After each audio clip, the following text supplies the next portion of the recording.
Ce matin, on a un spécial. Il y aura la présentation de la nouvelle orientation du Centre chrétien Lumière et Vie. Suite à l'événement qui a conduit au départ du pasteur Moran, je fus conduit à prendre l'intérim jusqu'à la venue d'un ouvrier qui prendrait la direction de notre assemblée. Ce n'était pas avec joie que j'ai accepté le mandat, conscient de mon état de santé, mais assuré que le geste posé était nécessaire dans la situation. La suite de cette présentation aura lieu d'une vidéo présentant un message sur les dons spirituels par le pasteur Jonathan Bouchard. Ça va être une vidéo qui vous êtes présentée. Et on aimerait que vous demandiez de regarder la profondeur de cet enseignement et la clarté des anecdotes utilisées. Plusieurs l'ont déjà entendu et sont enthousiastes. Et nous souhaitons une bonne écoute et on va se revoir après la fin du vidéo pour la suite et pour l'explication de tout ce qui va s'en venir ici pour l'Assemblée. OK? Amen.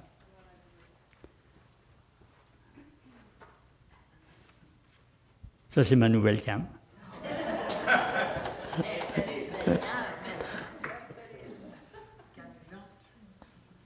Il est plus solide.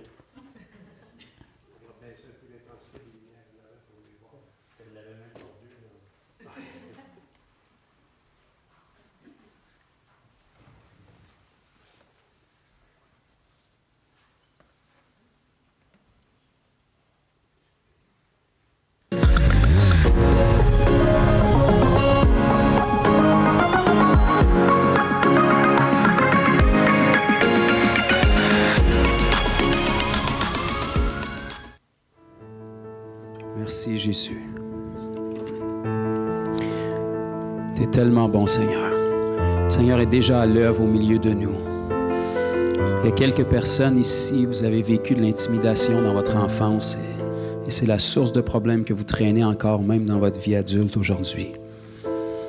Pendant la louange, le Seigneur a déjà commencé d'agir en vous. Et on déclare maintenant une restauration complète. Que toutes les chaînes d'amertume, de colère, d'injustice qui vous tiennent captifs soient brisées définitivement à partir de ce moment-ci. Le Seigneur Jésus vous rend libre. Libre d'aimer à nouveau, libre de faire confiance à nouveau. Parce que celui que le Fils rend libre est réellement libre. Merci Jésus.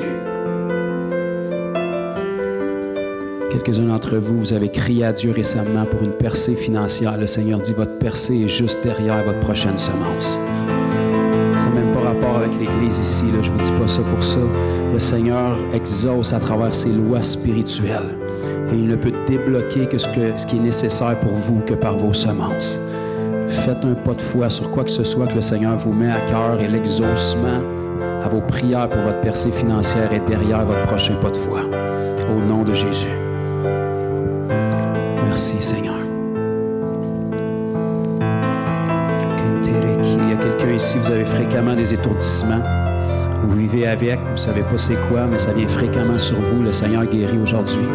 C'est brisé sur vos vies dans le nom de Jésus. Merci, Dieu. Merci de parler à ton peuple, Seigneur.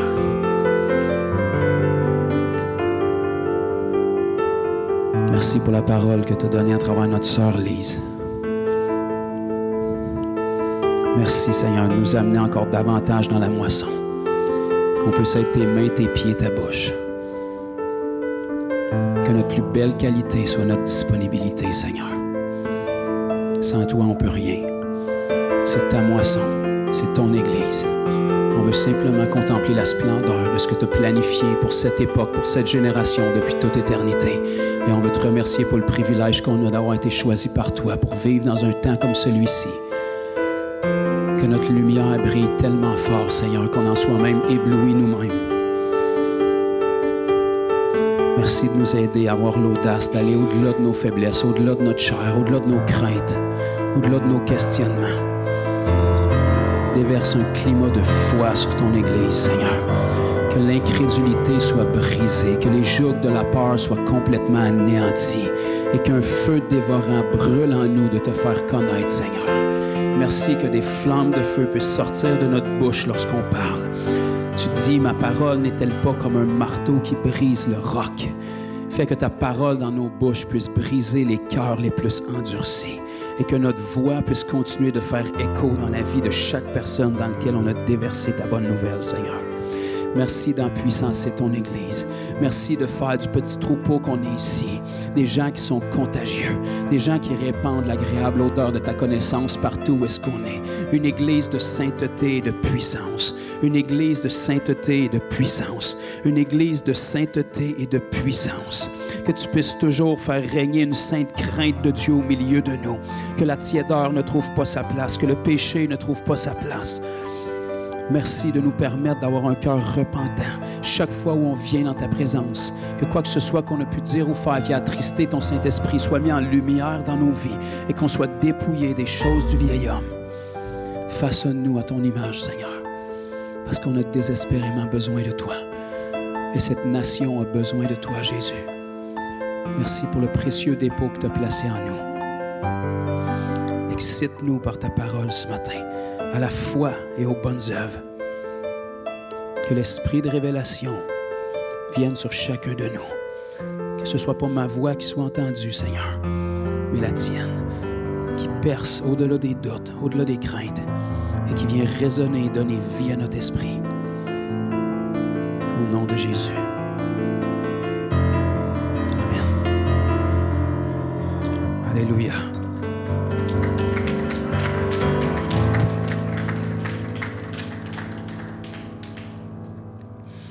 Merci à nos trois bien-aimés. Jésus, Jésus, Jésus. Jésus en Annie. Jésus en Joliane. Jésus en Édouard. Est-ce qu'on peut les remercier?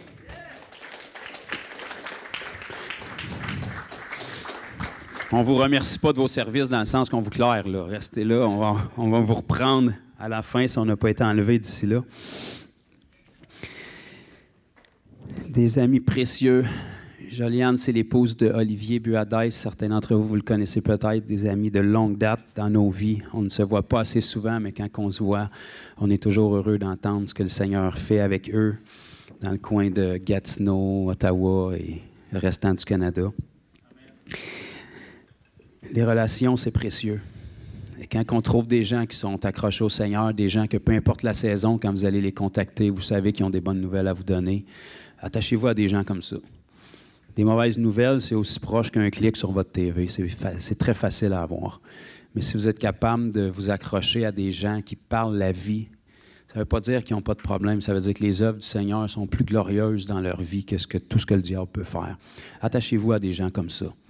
La Bible dit « Tel un homme pense, tel il est ». Si vous vous nourrissez de mauvaises nouvelles, vous allez vivre dans les ténèbres. Mais la Bible dit « Si ton œil est inondé de lumière, tout ton corps va être dans la lumière. » Mettons nos yeux sur ce que Jésus fait.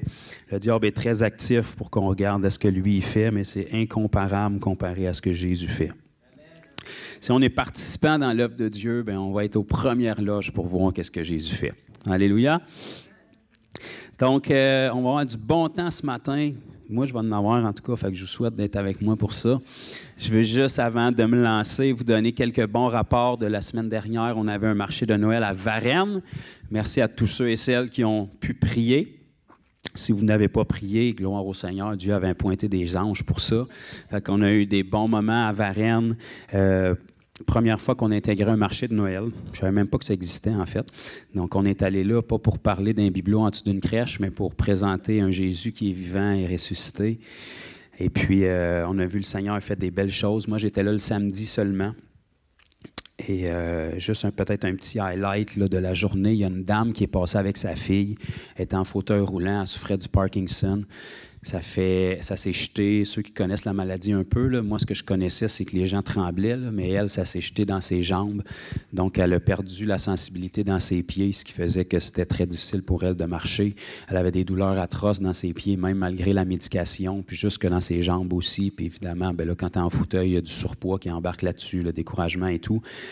Donc, elle est passée à notre kiosque, elle a été complètement guérie.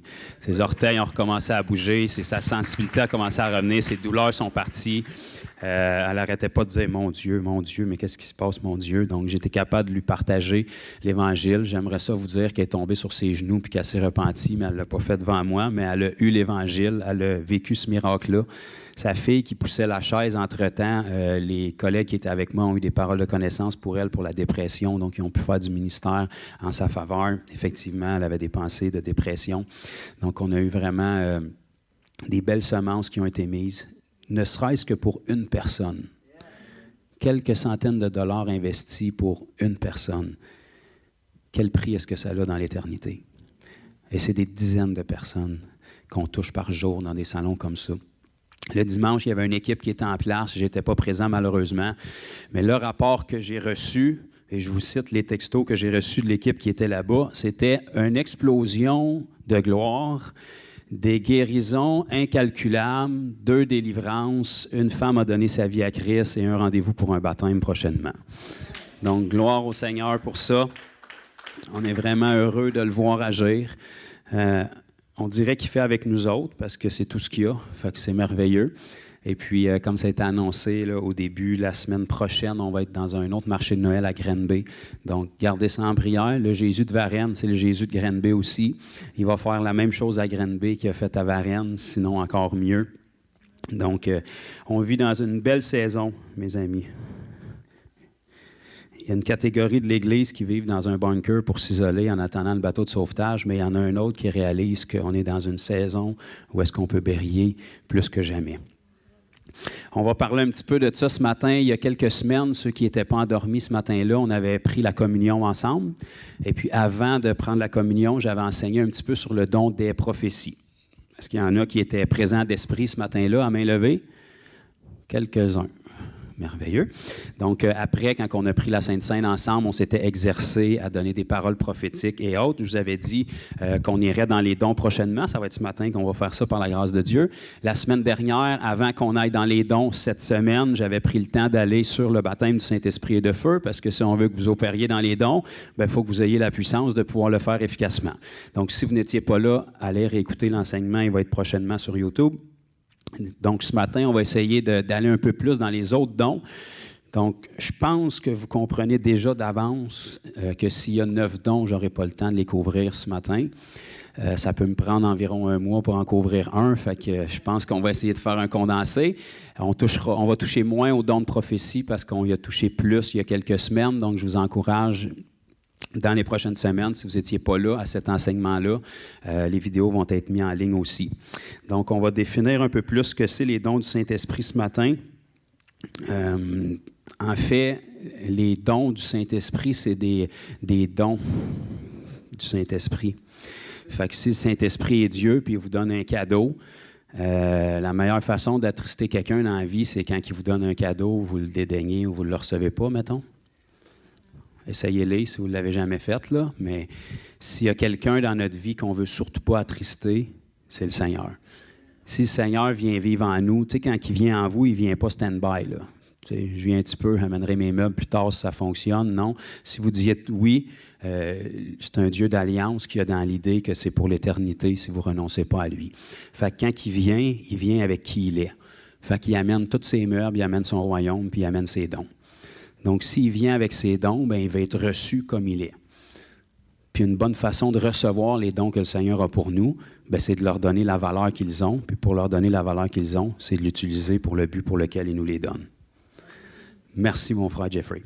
Donc, ceux qui veulent être inspirés par Jeffrey, si vous êtes en accord, vous pouvez fréquemment dire « Amen »,« Oui, je le veux », ainsi soit-il, des trucs comme ça. Alléluia.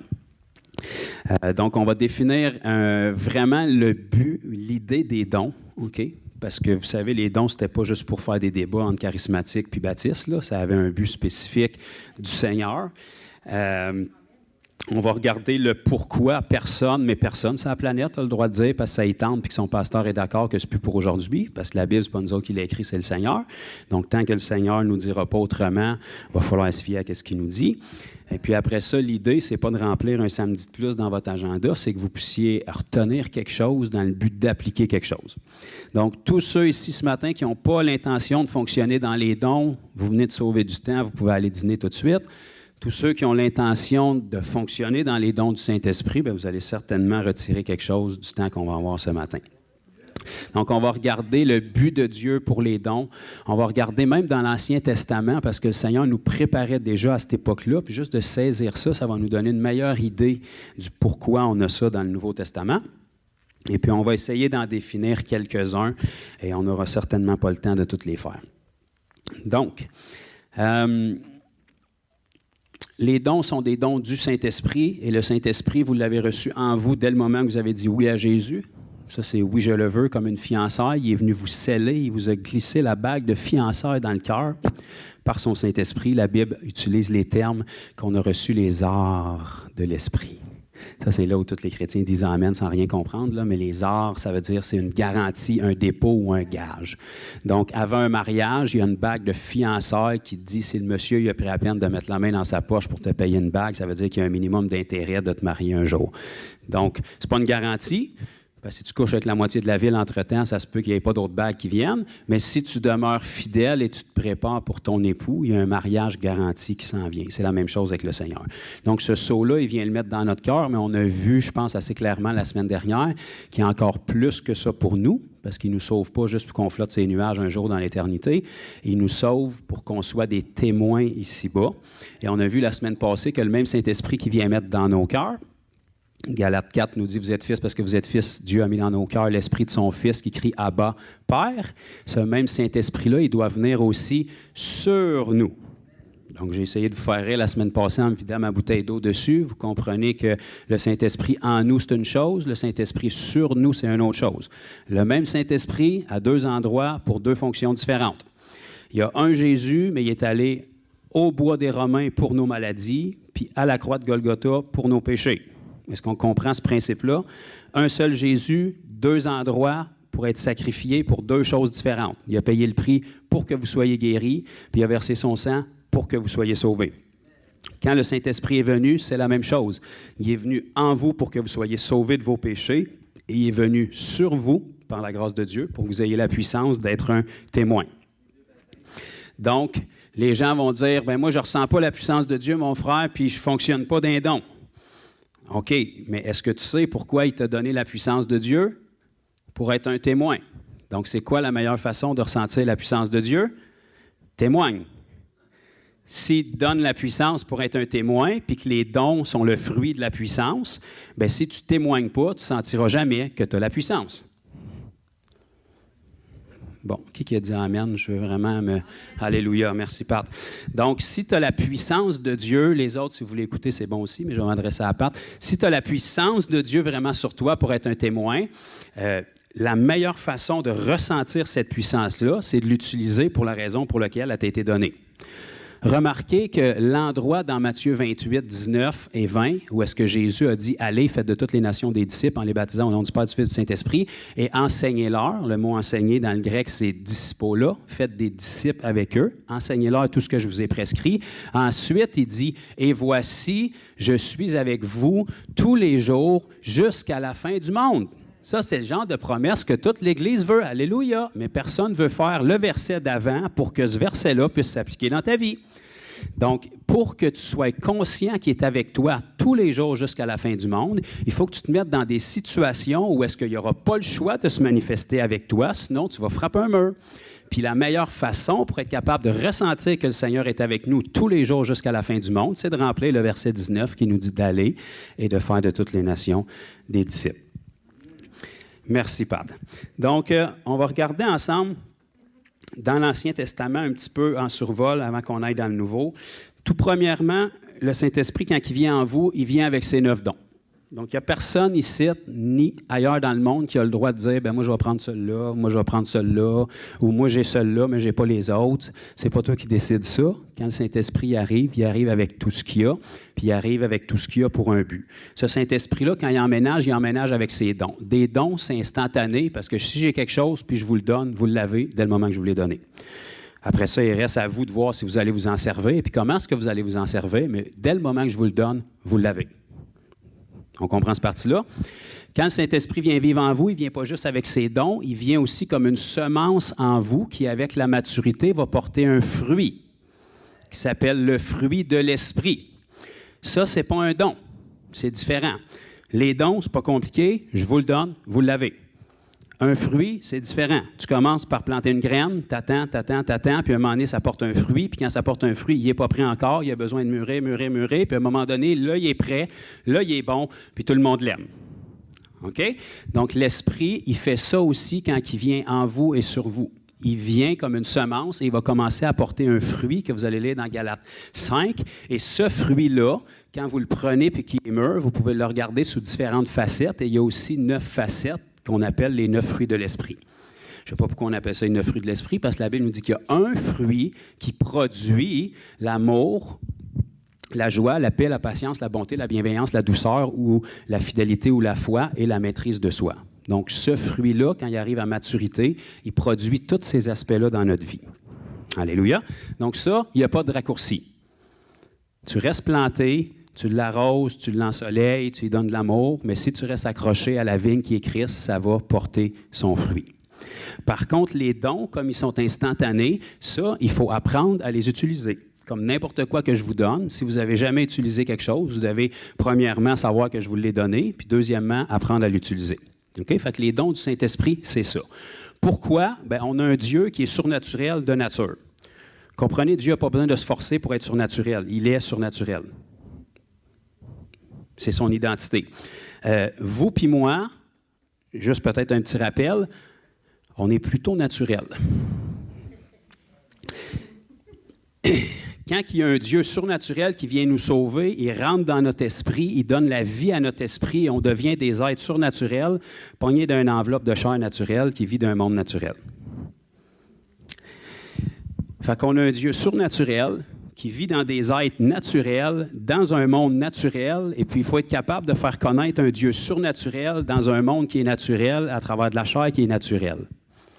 Fait que Dieu, il a regardé ça, puis il s'est dit, ça le fera pas. Ils vont avoir besoin d'un petit coup de main.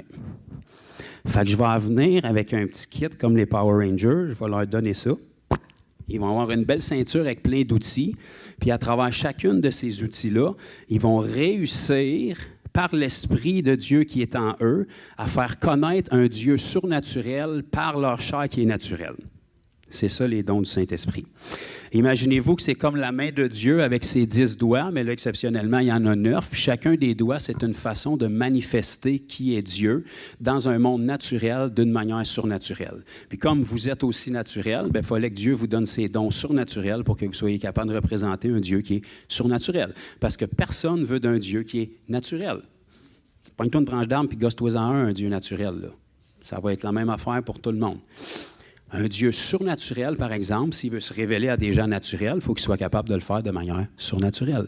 Puis comme on est naturel, on avait besoin d'aide de Dieu pour être capable de révéler ce Dieu-là dans un monde naturel. Je ne sais pas comment vous le mettre plus simple, là, mais c'est ça. Donc, les dons, on va les diviser tantôt. Vous allez les retrouver dans 1 Corinthiens chapitre 12. Ça, je sais que vous le savez déjà. Il y a 9 dons qui nous sont mentionnés là, mais ces 9 dons-là, on peut les diviser en 3 catégories. OK? L'être humain est humain, puis Dieu est Dieu. Dieu est bon, Dieu est saint, Dieu est puissant. Vous n'êtes pas bon, puis moi non plus. Vous n'êtes pas saint dans votre chair, puis moi non plus. Puis vous n'êtes pas tellement intéressant dans votre chair, puis moi non plus, sans offense. Donc, Dieu, par contre, c'est tout le contraire. Donc, si on veut être capable de faire connaître ce Dieu-là, alors que nous, on est infiniment loin de lui dans notre chair, mais il fallait qu'il soit capable de combler le gap qu'il y a entre comment lui est extraordinaire puis nous, on ne l'est pas. Fait qu'à travers ses dons, il a réussi à combler nos 3 problèmes principaux. On ne pense pas comme Dieu, on ne parle pas comme Dieu, puis on n'agit pas comme Dieu dans notre chair. Fait qu'il s'est dit, je vais leur donner 9 dons qui vont combler ces trous-là. Fait que dans les 9 dons qu'on a, vous pouvez les diviser en 3 catégories qui vont vous permettre de parler comme Dieu, penser comme Dieu et agir comme Dieu. Fait que les 9 dons, on va les voir là, tout à l'heure. Chacun de ces dons-là, on pourrait les rediviser. Il y a 3 dons qui vont vous permettre de penser comme Dieu. Ça, c'est une bonne affaire. Je te le garantis. Si tu penses comme toi, ça ne va pas bien. Si tu penses comme Dieu, ça va bien aller. OK? Parce que la Bible nous dit, tel un homme pense, tel il est. Fait que tout commence ici. Si tu arrives à penser comme Dieu, tu vas inévitablement commencer à parler comme Dieu. Puis si tu parles comme Dieu, tu vas inévitablement commencer à agir comme Dieu. Donc, tous ces dons-là nous sont donnés pour combler ces 3 catégories-là qui nous différencient de Dieu. OK. Dans l'Ancien Testament, je vais vous le lire vite. Vous pouvez le prendre en note, sinon vous pouvez tourner et le lire en même temps que moi. Dans la Genèse, au chapitre... Où est-ce que c'est? C'est au chapitre 24. Est-ce qu'il y en a qui ont déjà lu sur Abraham? Papa, Joanie, c'est bon. OK, il y en a quelques-uns. Donc, Abraham, c'était le père de la foi, qu'on dit c'était le père de la nation juive. C'est à lui qu'a été faites les promesses. Abraham qui a eu Isaac, Jacob et ensuite la nation juive est sortie de là. Donc, Abraham, Dieu va prendre une image dès la Genèse. C'est le premier livre de notre Bible, soit dit en passant. Donc, dès la Genèse, il va nous donner une image extraordinaire des dons du Saint-Esprit et de pourquoi est-ce qu'on en avait besoin. Donc, ceux qui veulent, prenez-le en note, mais je vais vous le vulgariser. Donc, vous avez Père Abraham, à un moment donné, qui a eu un fils qui s'appelle Isaac, le fils de la promesse, selon ce que Dieu lui avait dit. Puis à un moment donné, cet Isaac-là, il est arrivé à un âge mature où est-ce comme à peu près n'importe quel homme sur la planète, il voulait avoir une femme. Je ne sais pas pourquoi on est fait comme ça. Donc, Père Abraham a décidé de mettre quelque chose en place pour trouver une femme adéquate pour son fils. Donc, vous avez Père Abraham qui, à un moment donné, décide de choisir un de ses serviteurs pour l'envoyer dans un pays éloigné pour être capable de trouver une épouse pour son fils et la ramener vers son fils à la maison. Fait que je vais vous redire ça tranquillement, puis je vais mettre de l'intonation sur certains termes, puis je pense qu'il y a peut-être des choses qui vont décliquer. Donc, vous avez le père Abraham qui va envoyer son plus fidèle serviteur dans une contrée éloignée pour trouver une épouse à son fils et la ramener vers son fils bien-aimé. Est-ce qu'il y en a qui commencent à saisir des petites choses tranquillement? Donc, vous allez remarquer que lorsque Père Abraham mandate son plus fidèle serviteur, il va l'envoyer dans une contrée éloignée, mais il ne l'envoiera pas les mains vides. Il va l'envoyer avec les Cadillacs de l'époque, qui étaient des chameaux, et il va lui dire, tu vas partir dans une contrée éloignée pour chercher une épouse pour mon fils. Trompe-toi pas, s'il te plaît, c'est mon fils, ramène-moi ce qu'il y a de l'allure. Fait qu'il va l'envoyer dans une contrée éloignée, mais la Bible nous dit, puis vous le lirez dans Genèse 24, qu'il va partir avec une tralée de chameaux. C'est pas écrit une tralée, parce que Louis II, il ne traduisait pas aussi bien que moi, là, mais il va partir avec des chameaux, et la Bible nous dit qu'il y a 10 chameaux. Donc, un pour son plus fidèle serviteur et 9 autres chameaux qui sont chargés de dons pour la future épouse du fils d'Abraham. OK? Donc, le Père Abraham, qui représente notre Père céleste, choisit son plus fidèle serviteur qui représente le Saint-Esprit, l'envoie au loin vers la future épouse de son fils. Dès qu'il repère la future épouse de son fils, il lui donne les 9 chameaux chargés de dons. Et après qu'il lui a donné ces dons-là, elle embarque avec lui. Et puis là, ils font le long voyage de retour pour retourner vers son fils. Et tout le long du voyage, elle n'a aucune idée de qui est-ce qu'elle s'en va rencontrer. En voyant les 9 chameaux chargés de dons, elle se doute qu'elle ne s'en va pas rencontrer un cassé. Par contre, elle n'a aucune idée à quoi il ressemble. Fait que la seule façon pour elle de savoir qui c'est qu'elle s'en va rencontrer, c'est que durant le cours du voyage de retour, elle pose toutes ces questions au plus fidèle serviteur. Y es-tu gentil? Y es-tu grand? Y es-tu beau? Comment il pèse? Quelle couleur ses yeux? Fait que tout au long du parcours, son seul allié pour connaître l'époux qu'elle s'en va rencontrer, c'est le plus fidèle serviteur qui lui est envoyé. Mais en sachant que le fidèle serviteur arrive avec des dons pour elle, elle connaît un peu le cœur et les intentions de celui qu'elle s'en va rencontrer. Fait que ça vient de vous résumer notre parcours de chrétien ici-bas. Fait que Dieu le Père a envoyé le Saint-Esprit pour trouver une épouse qui est vous pour son Fils. Il est arrivé, pas les mains vides, il est arrivé avec 9 chameaux chargés de dons, qui sont les dons du Saint-Esprit qu'on va regarder, qui vous démontrent sa bonne volonté et son cœur, et vous entamez le voyage de retour pour retourner dans la maison du Père, pour retrouver votre futur époux.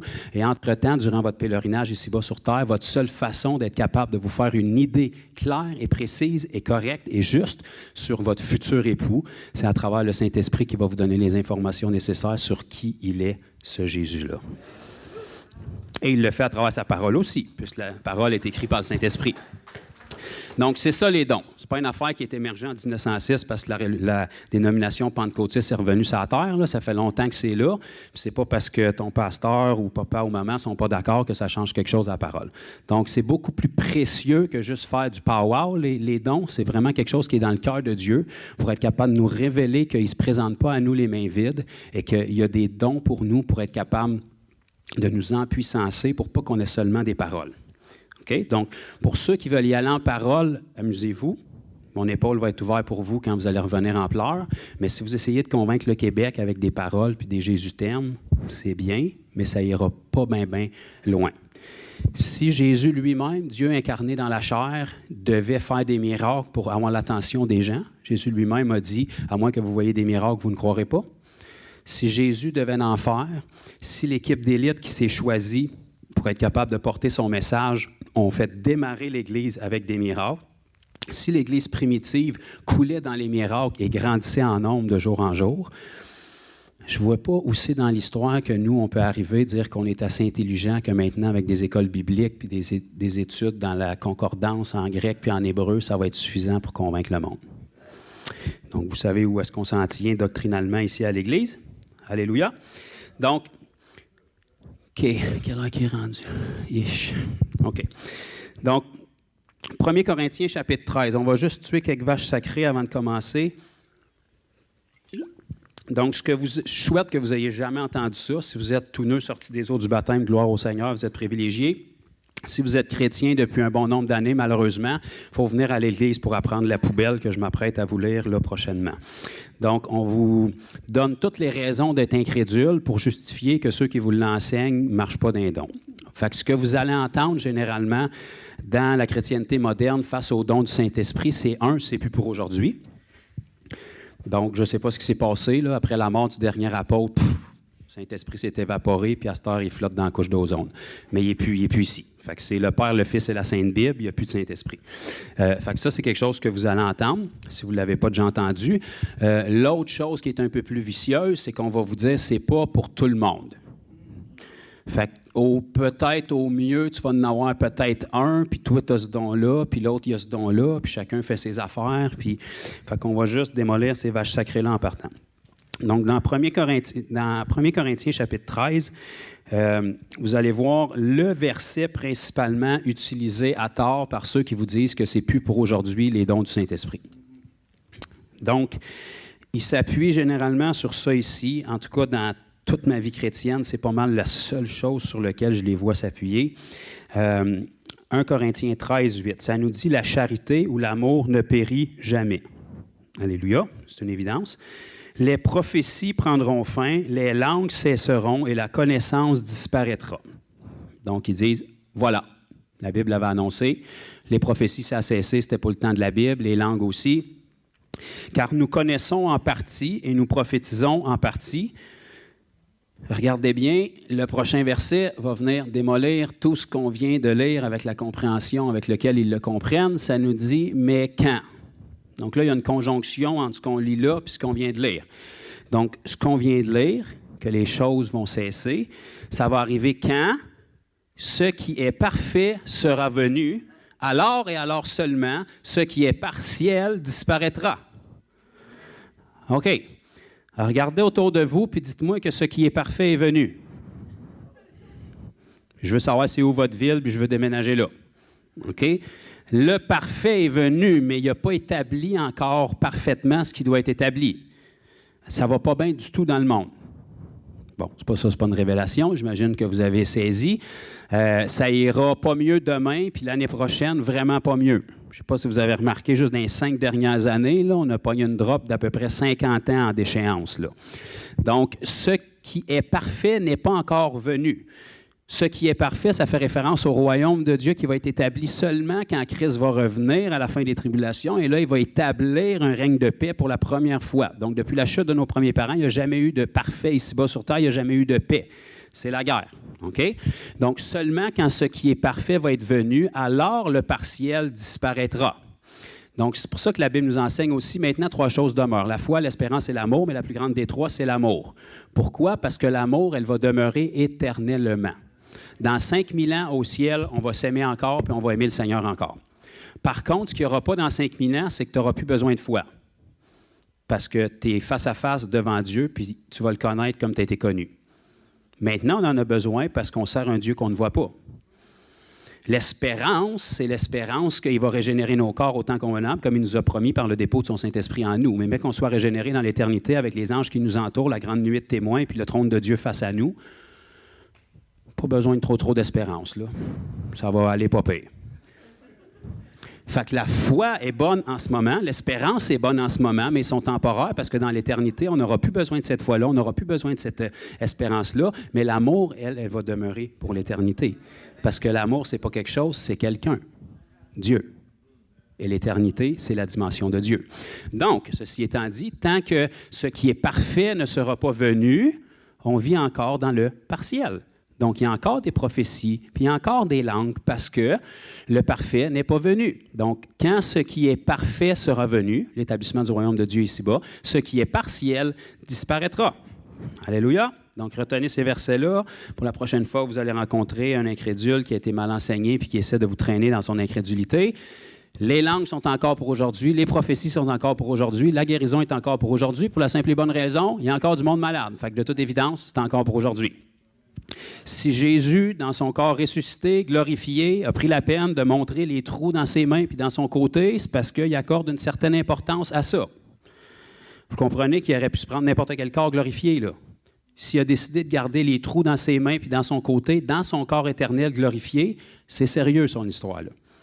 Si la guérison n'est plus pour aujourd'hui, va y expliquer pourquoi il garde ces trous, là. Si la guérison n'est plus pour aujourd'hui, là, tu viens de te sauver à moitié de ton temps dans la communion, prends juste le vin.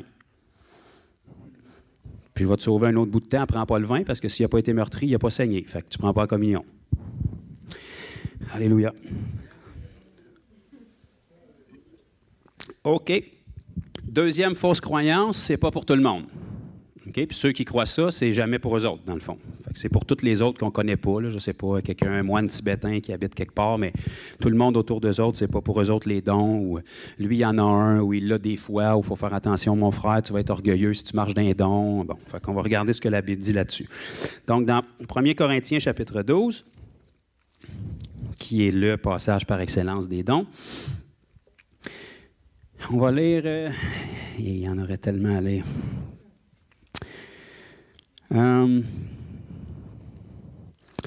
Je vais juste vous lire des petits bouts là, décousus avant qu'on définisse les dons. Donc, dans 1 Corinthiens chapitre 12, commençons au verset 7, on va lire ici « Or, à chacun, la manifestation de l'Esprit est donnée pour l'utilité commune. » Donc, tout le monde dit « à chacun ».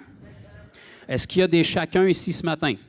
Est-ce qu'il y a des chacun qui sont nés de nouveau ici ce matin? Est-ce qu'il y a des chacun qui sont baptisés du Saint-Esprit ici ce matin?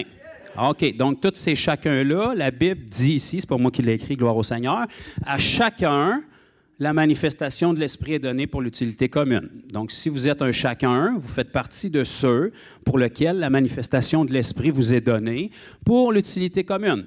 Donc, les dons, c'est jamais pour vous. Quand le Seigneur donne, c'est pour les autres. Pourquoi ce qui me donne une capacité de retenir la parole puis d'être capable de la verbaliser, ce n'est pas pour moi, c'est pour vous, c'est pour les autres. Donc, on ne peut pas s'enorgueillir du don parce que quand il nous confie quelque chose, il y a une responsabilité qui est rattachée pour les autres. Pourquoi Paul a eu plus de révélations que la majorité des hommes du Nouveau Testament? C'est parce que Dieu l'avait mandaté, pas pour qu'il s'assise dessus, mais pour qu'il la fasse connaître aux autres. Donc, à cause de la quantité de connaissances qu'il avait donnée à Paul, aujourd'hui encore, on en bénéficie parce qu'il l'a donné. C'est la même chose. Tous les dons que le Seigneur manifeste à travers vous, si vous êtes un chacun, c'est pour l'utilité commune. C'est pour que les autres puissent en bénéficier. Donc, déjà là, ici, si les dons ne sont pas pour tout le monde, on a un problème avec le chacun qui est mentionné ici. Si vous avancez au verset 11, ça nous dit « Un seul et même esprit opère toutes ces choses, les distribuant à chacun. » Tout le monde dit encore « à chacun. » À chacun. Puis là, on va dire « en particulier comme il le veut ». Fait qu'on va dire « Ah ben tu vois, c'est l'esprit qui décide. Ben, moi, il a décidé que je n'avais pas. » Ben, ça ne marche pas de même parce qu'il vient de dire « à chacun ». OK? Comme il le veut, ben, c'est certain parce que c'est utilisé pour ce que lui, il veut.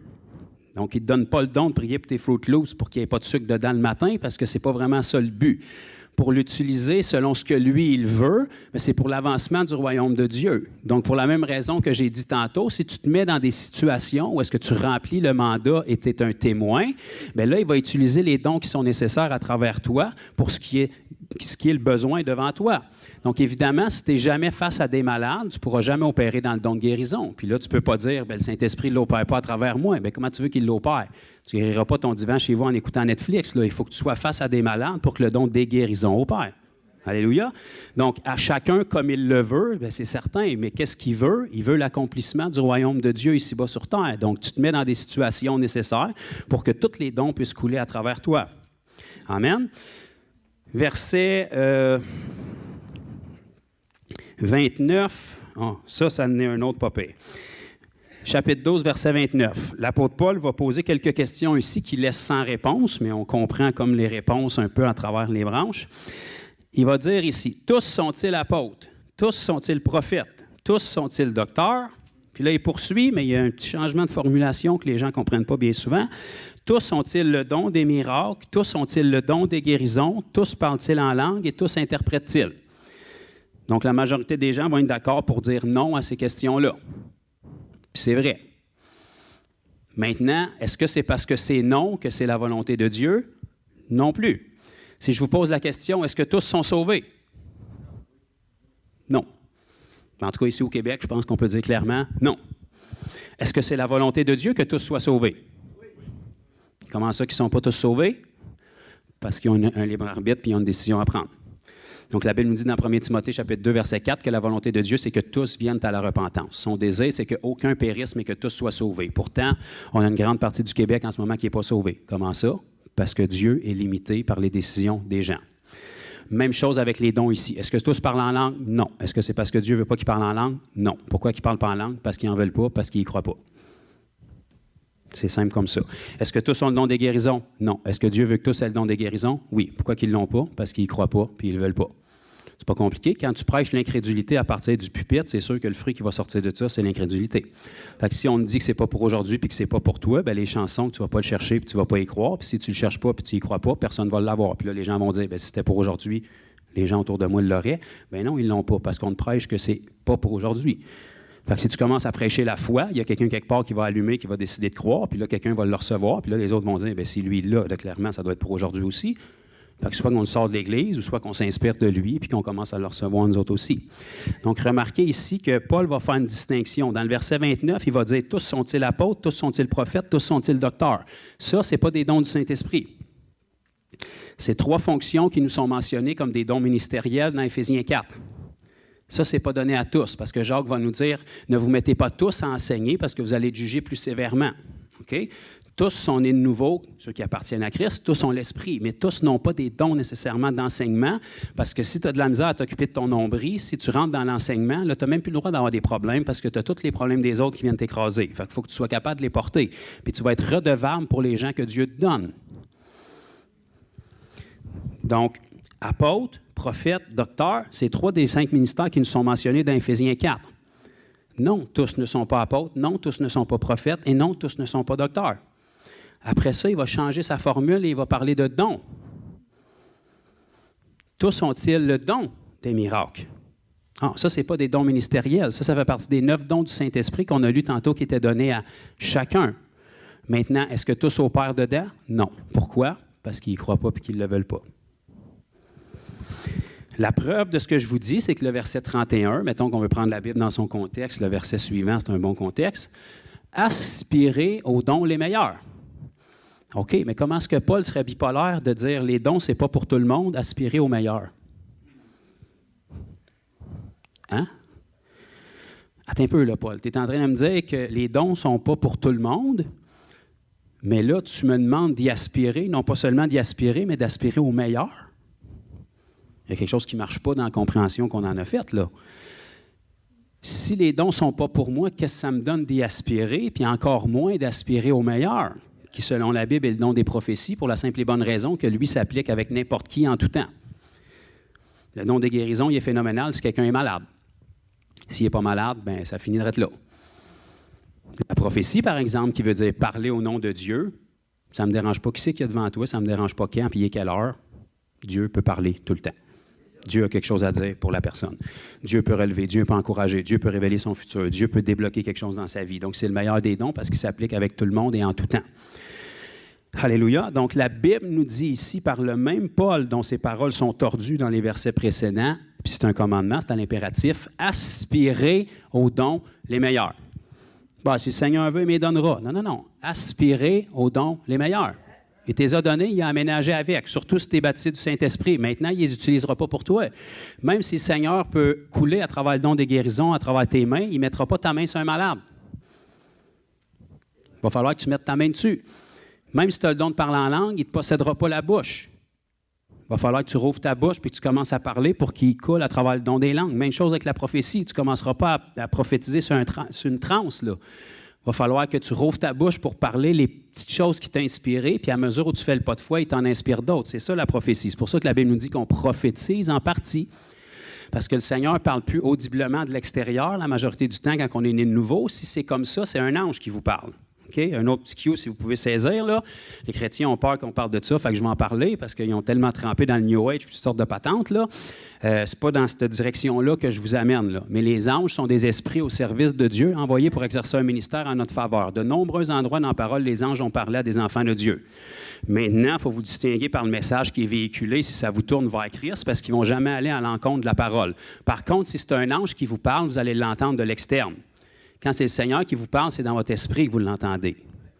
Fait que vous allez comprendre la différence comme ça. Mais si ce que vous entendez vous amène à l'extérieur de la parole, ce n'est pas un ange de Dieu. C'est peut-être un ange, mais ce n'est plus un ange de Dieu. Les chansons que ce n'est même pas un ange, c'est juste un démon. Puis là, je veux refermer ce débat-là avant qu'on rouvre dedans. Mais vous comprenez la différence. Donc, les anges, certainement, peuvent faire du ministère auprès de nous. Mais la voix va être différente, parce que la voix de l'Esprit parle dans notre esprit, puis la voix d'un ange, elle est externe. Les anges ne rentrent pas dans vos corps, là. C'est pas comme ça que ça marche. Mais ils vont véhiculer le même message, puis ils vont vous amener à accomplir la volonté de Dieu. Donc, ceci étant dit, si la Bible nous demande d'aspirer aux dons les meilleurs, ça veut dire que le Seigneur va toujours nous donner selon notre foi. Premièrement, on ne peut pas aspirer à quelque chose dans lequel on ne croit pas. Deuxièmement, on ne peut pas aspirer dans quelque chose qu'on ne connaît pas. Puis si on veut aspirer à quelque chose puis savoir qu'on est arrivé, il faut commencer à faire des pas de foi pour être utilisé. Tout simplement. Puis plus les dons vont se manifester, n'importe quel don peut être approfondi. Okay? C'est le même don. Par exemple, la parole de connaissance, tu peux dire j'ai l'impression qu'il va faire beau aujourd'hui. Bon, tu es pas mal dans des eaux sécuritaires, mettons, surtout si c'est l'été. Si tu rajoutes, j'ai l'impression qu'il va faire 25 degrés avec 35 % d'humidité de telle heure à telle heure, bien là, on commence à aller un petit peu plus loin. OK? C'est le même don qui peut opérer, mais à différents niveaux puis dans différentes profondeurs. OK? Puis ce qu'on veut, c'est qu'on ne veut pas seulement commencer à opérer dans un don, on veut opérer dans tous les dons, et dans tous les dons, on veut être capable de les amener encore plus loin. Comme le don des guérisons, ça peut être « Sois guéri au nom de Jésus ». Alléluia, il est guéri. Ça peut être « Je crache dessus, puis il est guéri ». Ça, c'est un autre niveau. C'est biblique aussi. Combien est-ce qu'il y en a qui l'ont essayé, ça? Je ne sais pas. Merci, ma sœur.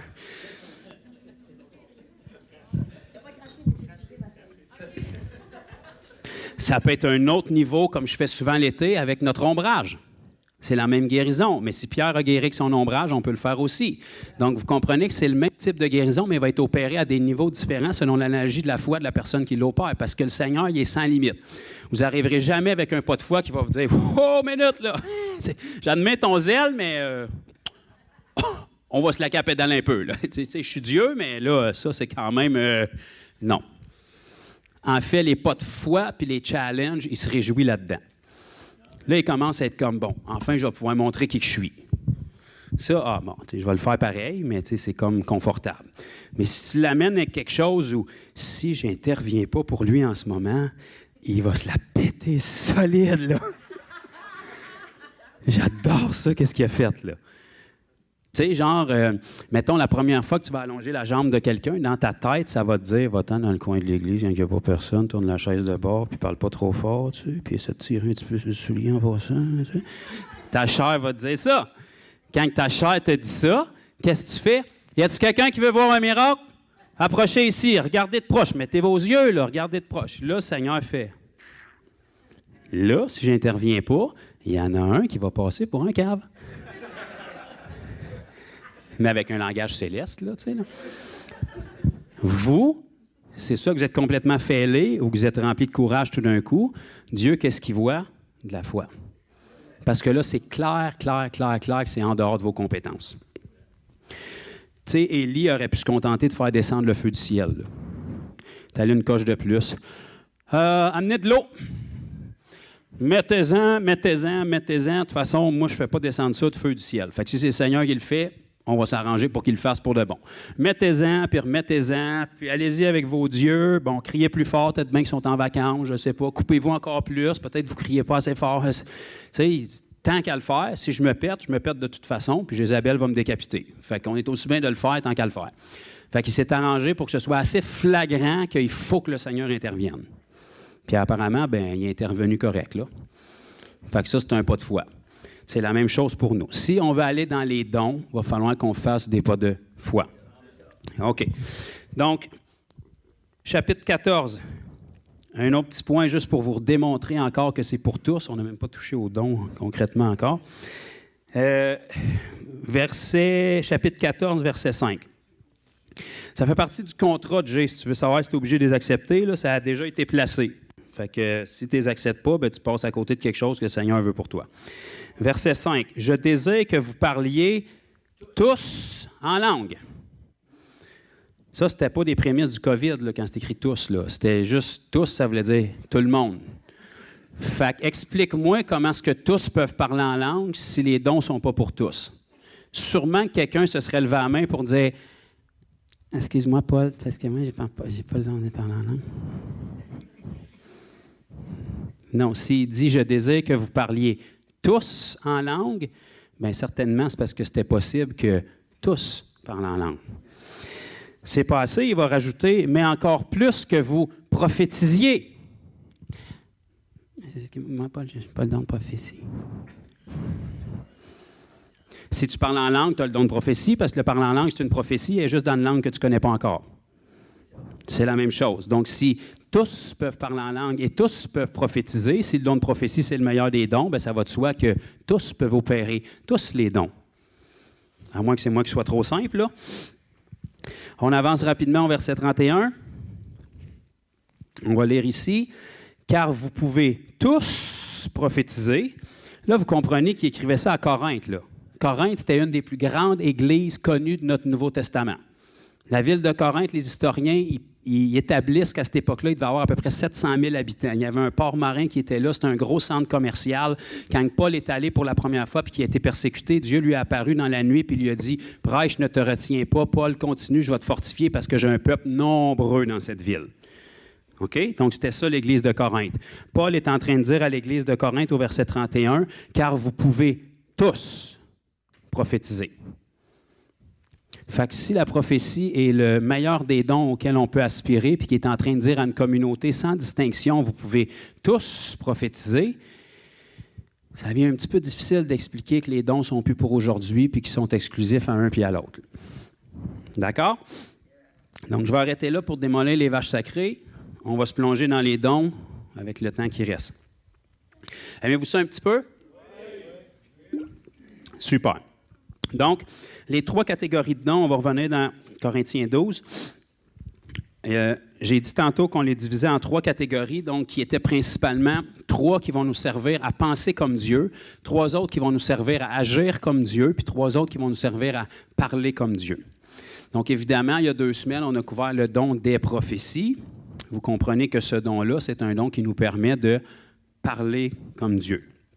Donc, le mot prophétie veut dire parler au nom de Dieu. Donc, c'est pareil comme si c'est Dieu qui est en train de parler, c'est juste qu'il prend votre bouche. Dans l'Ancien Testament, vous aviez ça aussi. Les prophètes, dans ce temps-là, ils disaient « Ainsi parle l'Éternel ».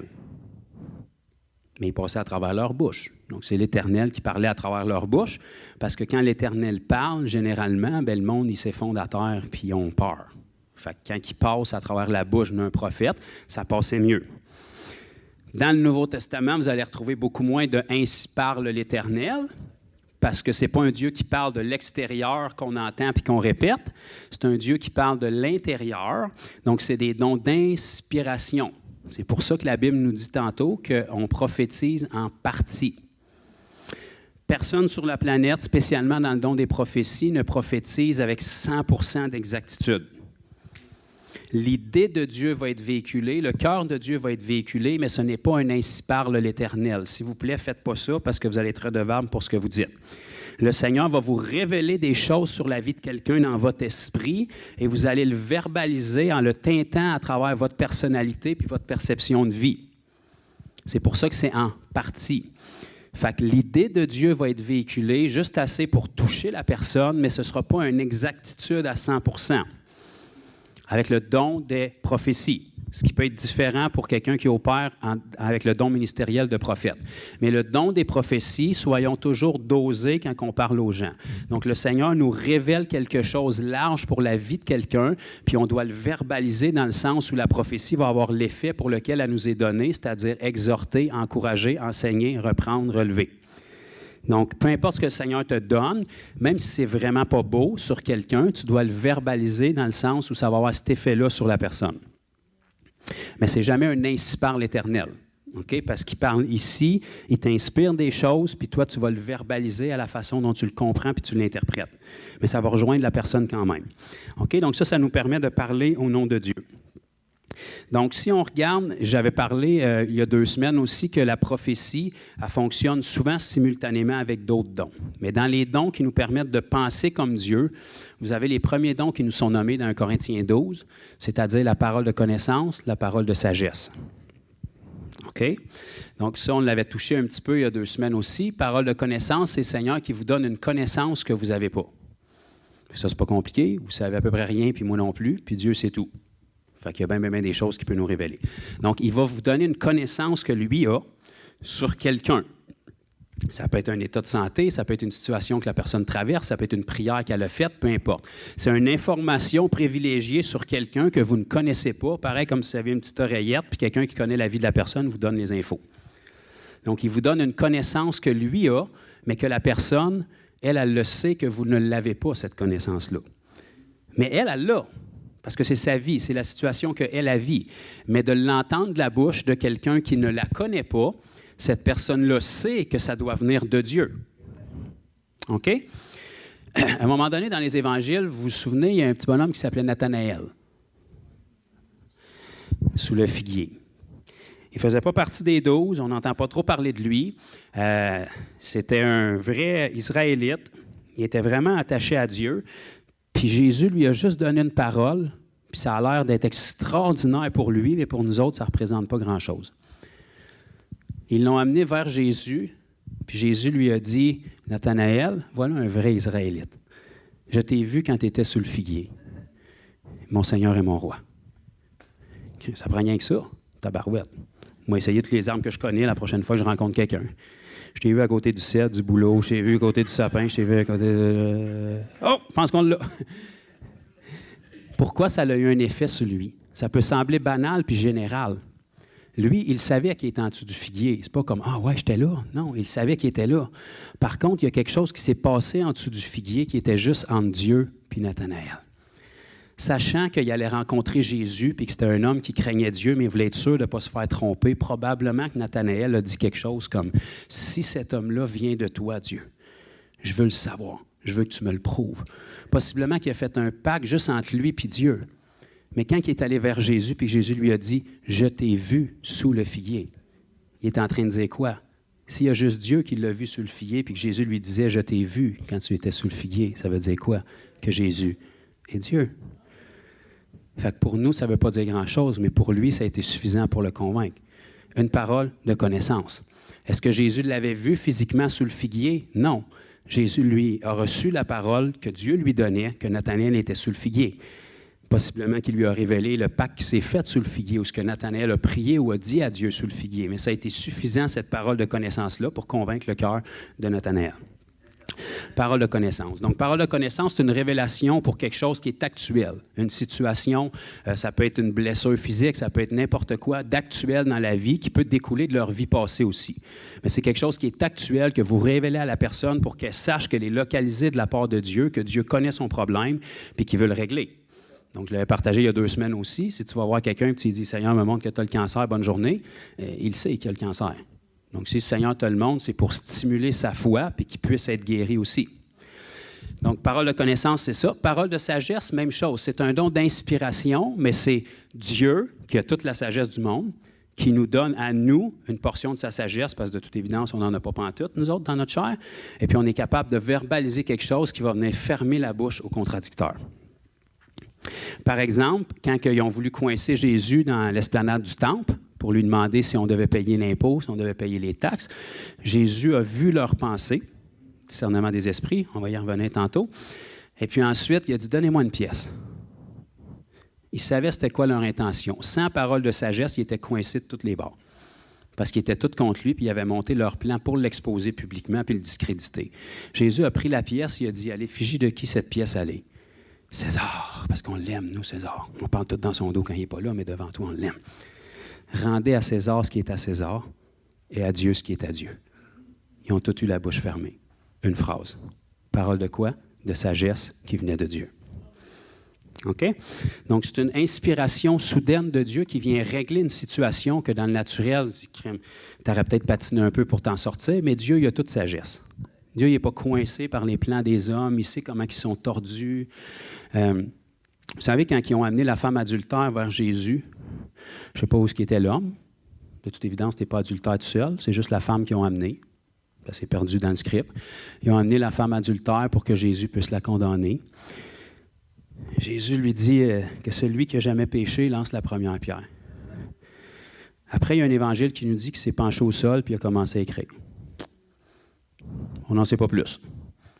Tout ce qu'on sait, c'est que la Bible nous dit qu'ils ont commencé à tous partir un après l'autre en commençant par les plus vieux. Jusqu'à ce qu'il ne reste plus personne. Puis là, Jésus a dit à la femme, « Qui te juge? » Elle a dit « Personne. » Puis là, c'était rendu le tour à Jésus. Puis Jésus avait dit que celui qui n'a jamais péché lance la première pierre. Le seul là qui n'avait jamais péché, c'était Jésus. C'était le seul qui avait le droit de la lancer. Il a dit « Je ne te condamne pas non plus. » Qu'est-ce qu'il a fait au sol? On ne le sait pas. Mais il a fait quelque chose en sorte que ça a convaincu les gens de partir un après l'autre. Est-ce qu'il a écrit leur nom puis leur péché? Peut-être. Ça expliquerait pourquoi les plus vieux sont partis avant les plus jeunes, parce qu'il y en avait plus. Est-ce qu'il a commencé à écrire le nombre de fois que chacun de ces leaders-là avait couché avec la prostituée? Peut-être aussi.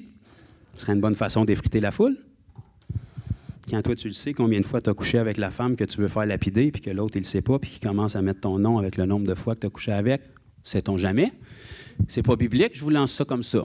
Mais il a fait quelque chose qui est inspiré par la sagesse de Dieu, en sorte qu'une situation qui semblait coincée de tous les côtés, parce que l'adultère n'était pas bien, et c'est vrai que c'était condamnable.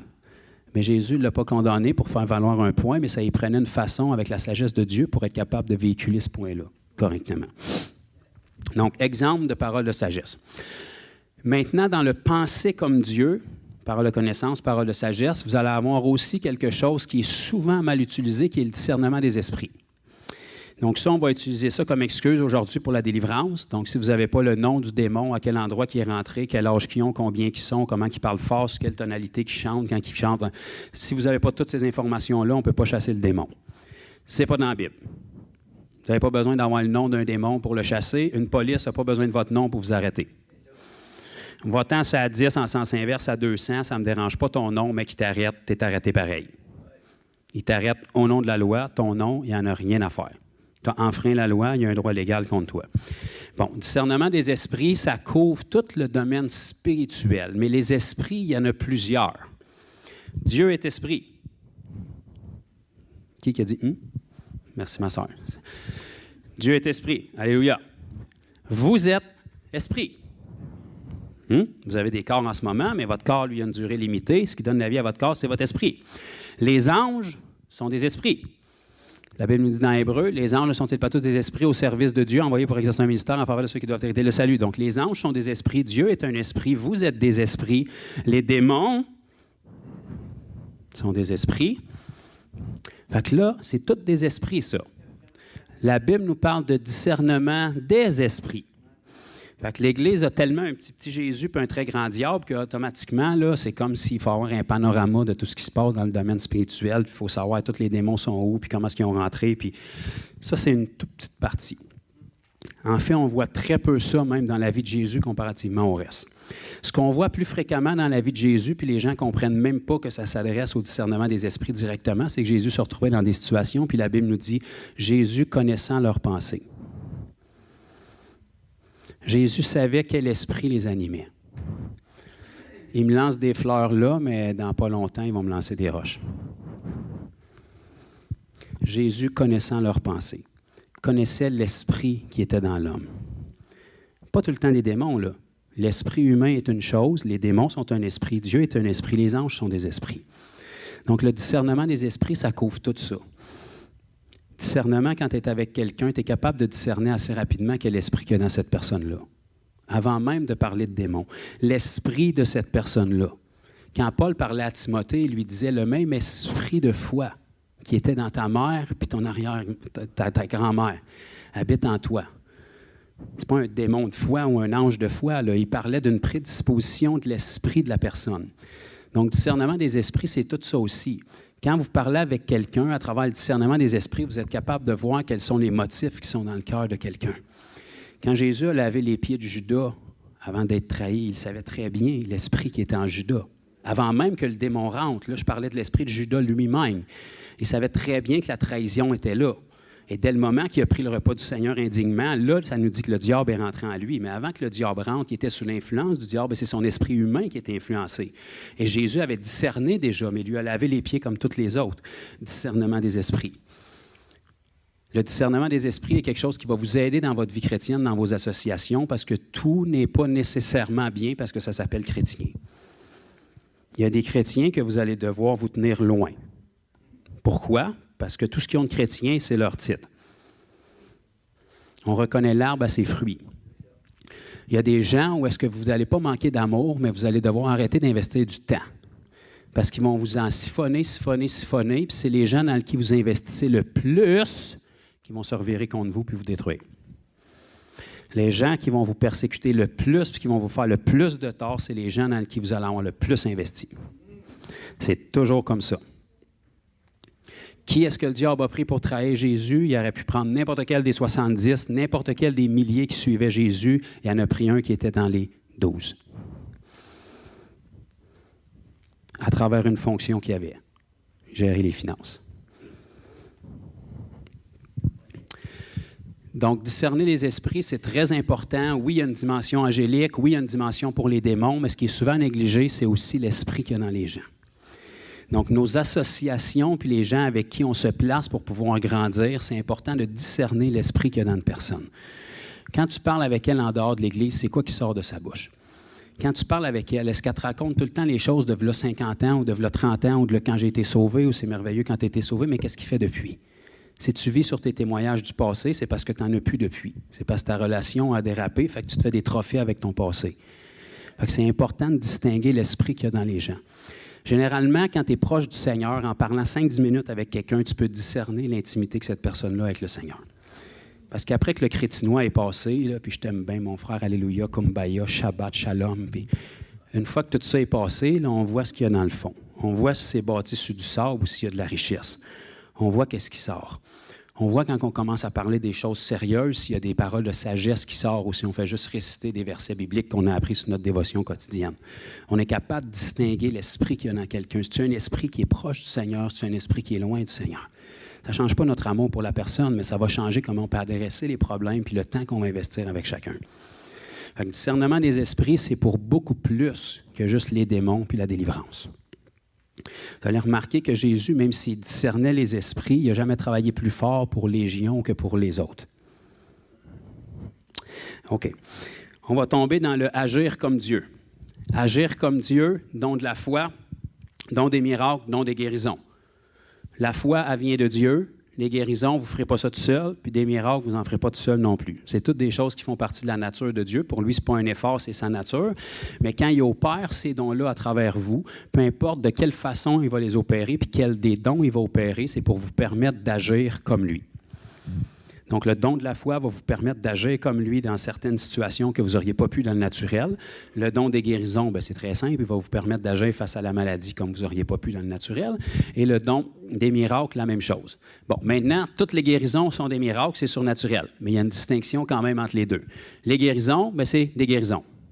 Fait qu'il y a une maladie, quelque chose qui est brisé, quelque chose qui est souffrant, qui est guéri. Un miracle, c'est quelque chose qui viole les lois naturelles de notre monde. Exactement. 2 morceaux de robot pour Jay. Donc, des miracles, la Bible nous dit que Jésus faisait beaucoup de miracles et des guérisons aussi. Donc, l'un comme l'autre sont miraculeux. Par contre, il y a des choses surnaturelles que Jésus faisait qui n'étaient pas des guérisons. On peut penser aux délivrances, on peut penser aux résurrections, mais tout ce qui viole les lois naturelles, comme par exemple changer l'eau en vin. Ça ne me dérange pas comment tu as été à l'école longtemps, ça ne marchera pas. C'est pas comme ça que ça marche. Ça va prendre des raisins dans l'histoire. Okay? Donc, pour changer l'eau en vin, on viole les lois naturelles scientifiques de notre monde. Mais ce n'est pas dur pour Dieu parce que lui, il est en dehors de ces lois-là. Fait que nous, notre charte scientifique est bâtie avec notre dimension. Mais il y a un paquet d'autres matériaux en dehors de notre dimension que lui connaît, que nous autres, on ne connaît pas. Donc, changer l'eau en vin, c'est le don des miracles qui a opéré. Marcher sur les eaux, quand ce n'est pas glacé, c'est le don des miracles. Vous le serrez, ça ne marche pas sinon. Fait que ça, c'est le don des miracles qui a opéré. Il a violé les lois de la nature.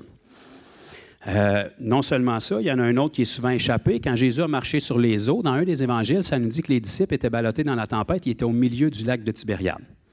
Le lac de Tibériade, d'une berge à l'autre, ça avait 5 km. Si tu fais au milieu de ça, ça fait, mettons, 2,5. On s'entend-tu là-dessus? Fait qu'il était dans la tempête, au milieu du lac de Tibériade. Jésus passe à côté d'eux autres en marchant vers l'autre côté. Il panique, il pense que c'est un fantôme. Jésus arrive, puis il fait la petite passe-passe avec Pierre. Puis dans un des évangiles, ça nous dit aussitôt que Jésus embarqua dans la barque, il toucha le bord. Attends, là, on était à 2,5 km de la berge. Jésus touche à la barque, on touche le bord. Fait que se téléporter, ça fait aussi partie des miracles. Vous essayerez dans le naturel, ça ne fonctionne pas. Don des miracles. Jésus prêche son premier message pour le récompenser puis le lancer dans son appel ministériel. Ils disent, on va le lancer en bas de la montagne. Fait qu'il le pogne puis il amène toute la foule en haut de la montagne pour le pousser en bas. Fait que tu as une foule avec un gars. Tous les yeux sont sur lui. Tu as un mandat, pousse-les en bas de la montagne. Rendu en haut de la montagne, la Bible nous dit Jésus passe au milieu d'eux. Ça ne me dérange pas comment tu es mauvais, là. Tu ne peux pas l'échapper, celle-là. Là. Il s'est passé quelque chose de miraculeux pour que Jésus passe au milieu d'eux, car son temps n'était pas encore arrivé. Les apôtres en ont vécu aussi. Par exemple, quand Pierre était dans la prison, l'ange est arrivé, les chaînes ont pété. Ça ne nous dit pas qu'il a vargé dessus, qu'il a cherché à la clé. Ça, c'est une affaire. À part de ça, tous les soldats, 4 escouades de 4 soldats, a fait le calcul. Il y avait une bonne quinzaine de mêlés là. Personne ne s'est rendu compte que ça venait de se passer. Il les a tous mis dans un sommeil profond, quelque chose de même, puis il a sorti Pierre de là, puis il l'a sorti jusqu'en dehors, puis Pierre ne se rendait même pas compte qu'il était en train de vivre ça, pour te montrer comment il était spirituel. Là. Puis ça nous dit que quand il s'est retrouvé dans la rue, bien là, il s'est rendu compte que c'était vrai. Parce que la dimension spirituelle, quand les dons se manifestent à un certain niveau, ceux qui l'ont déjà vécu, vous allez avoir l'impression de rêver par moment. Il y a un climat de la présence de Dieu qui s'installe tellement fort, on dirait que le voile entre le naturel puis le surnaturel s'amincit. Et puis dans le surnaturel, ce n'est pas les mêmes lois que nous. Donc il n'y a plus de dimension de temps. On ne voit pas pareil, on n'entend pas pareil. Donc quand la puissance de Dieu se manifeste, quand il y a des miracles qui commencent à arriver autour, plusieurs guérisons successives, il y a un chiffre dans l'atmosphère. On dirait qu'on entend comme dans une piscine. il y a quelque chose qui change. Parce que là, on entre dans la dimension spirituelle. Puis je vous le souhaite à chacun de vous. Quand ça arrive, c'est ça qui est extraordinaire, mais ça n'arrive pas tout le temps. Fait qu'il y a un moment où on doit faire les choses par notre foi sans que le don se manifeste.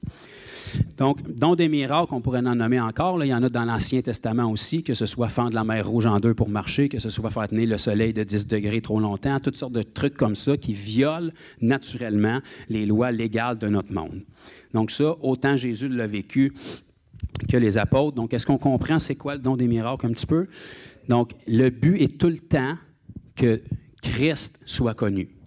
Donc, on va dire changer l'eau en vin. Oui, mais tu sais, je veux dire, c'est pas très, très sage, Jésus, là. Tu sais, aujourd'hui, c'est blasphématoire quasiment de prendre du vin encore.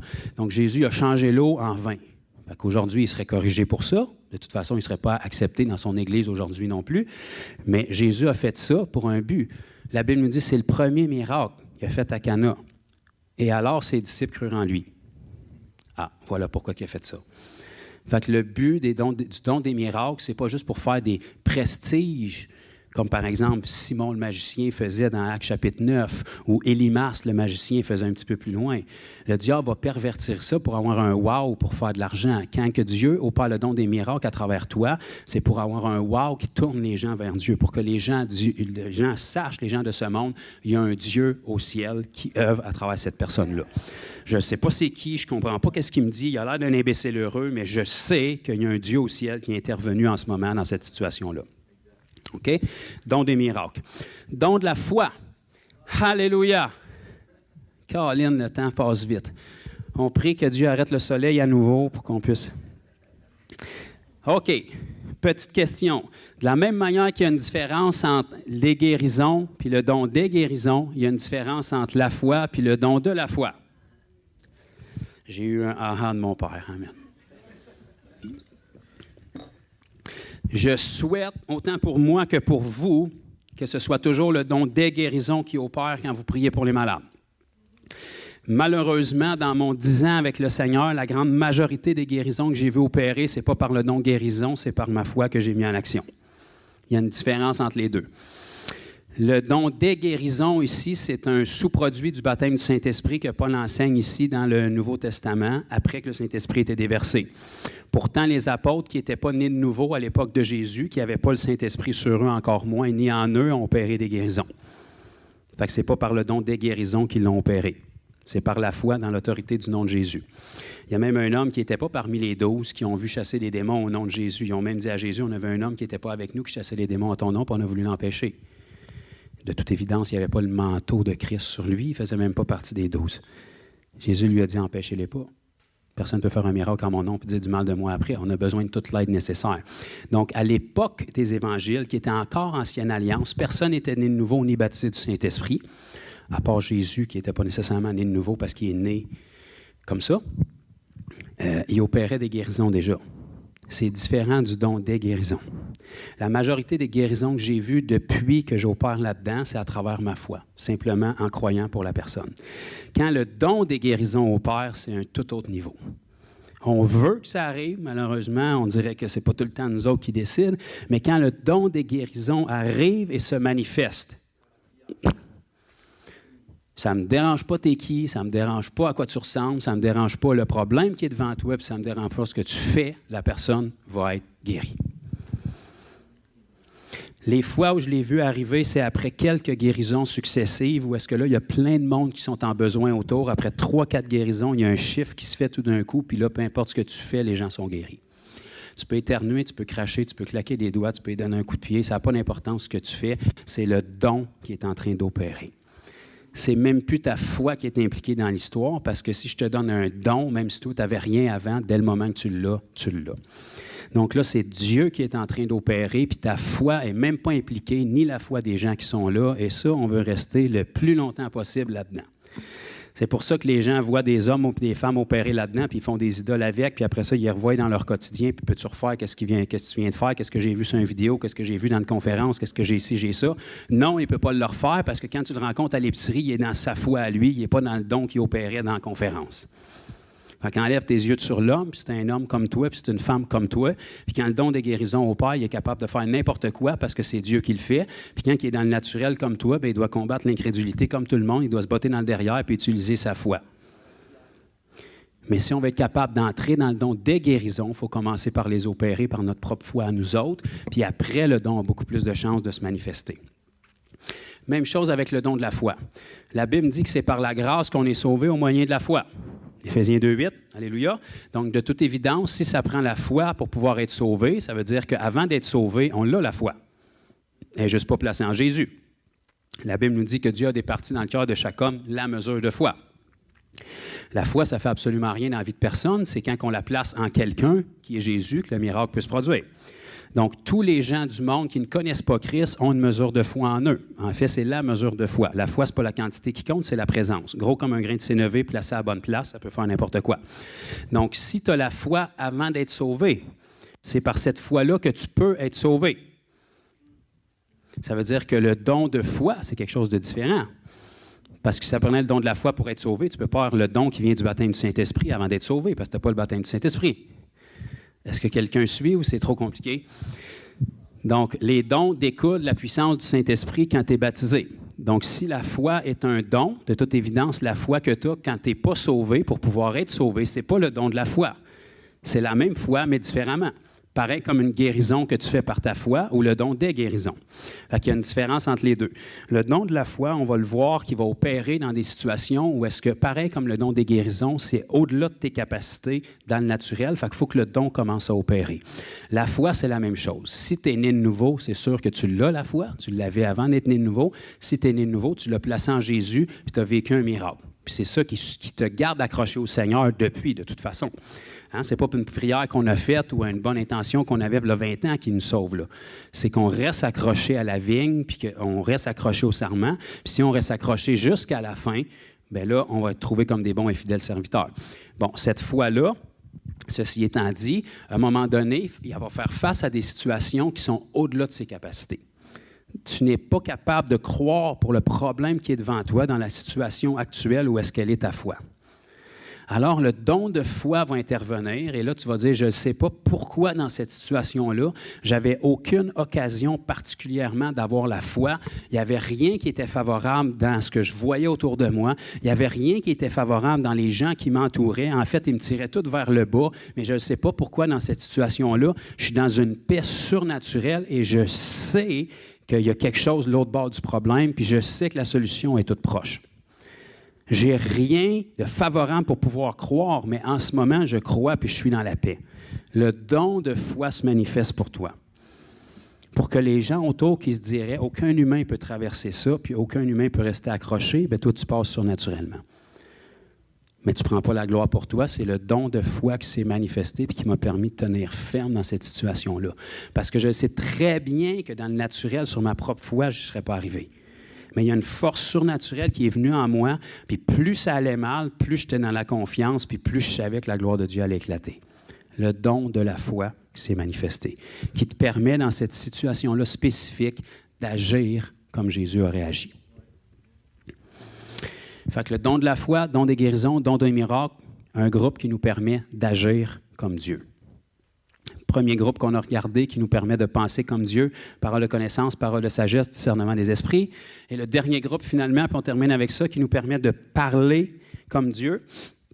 Prophétie qu'on a parlé il y a 2 semaines, parler en langue, interprétation des langues.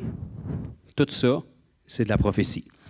Donc, la prophétie, c'est Dieu qui parle à travers vous dans la langue que vous parlez. Français, anglais, espagnol, à peu près ça au Québec. Québécois, qui est une langue en soi. Parler en langue, c'est Dieu qui parle à travers vous puis qui prophétise dans une langue du ciel ou dans une langue terrestre que vous ne connaissez pas. Pour ça qu'il y a tellement de confusion sur le parler en langue à travers différentes dénominations. Il y a différents parlers en langue dans la Bible pour un but spécifique. Il y a un but d'exhortation personnelle, il y a un but d'exhortation d'Église, puis il y a un but d'évangélisation. Alléluia. Merci, mon frère. Actes chapitre 2, au jour de la Pentecôte, dans la chambre haute, quand le Saint-Esprit est venu, que les premiers ont été baptisés du Saint-Esprit, les langues de feu se sont posées sur eux, ils ont été tous remplis, ils se mirent à parler en d'autres langues, selon que l'Esprit leur donnait de s'exprimer. Dans quelle langue ils parlaient? Ce n'était pas des langues du ciel, c'était des langues des gens qui étaient présents à Jérusalem à ce moment-là. Il y en a qui parlaient en éthiopien, il y en a qui parlaient la langue des Perses, différentes autres langues. Et les gens les entendaient glorifier Dieu dans leur propre langue. But d'évangélisation.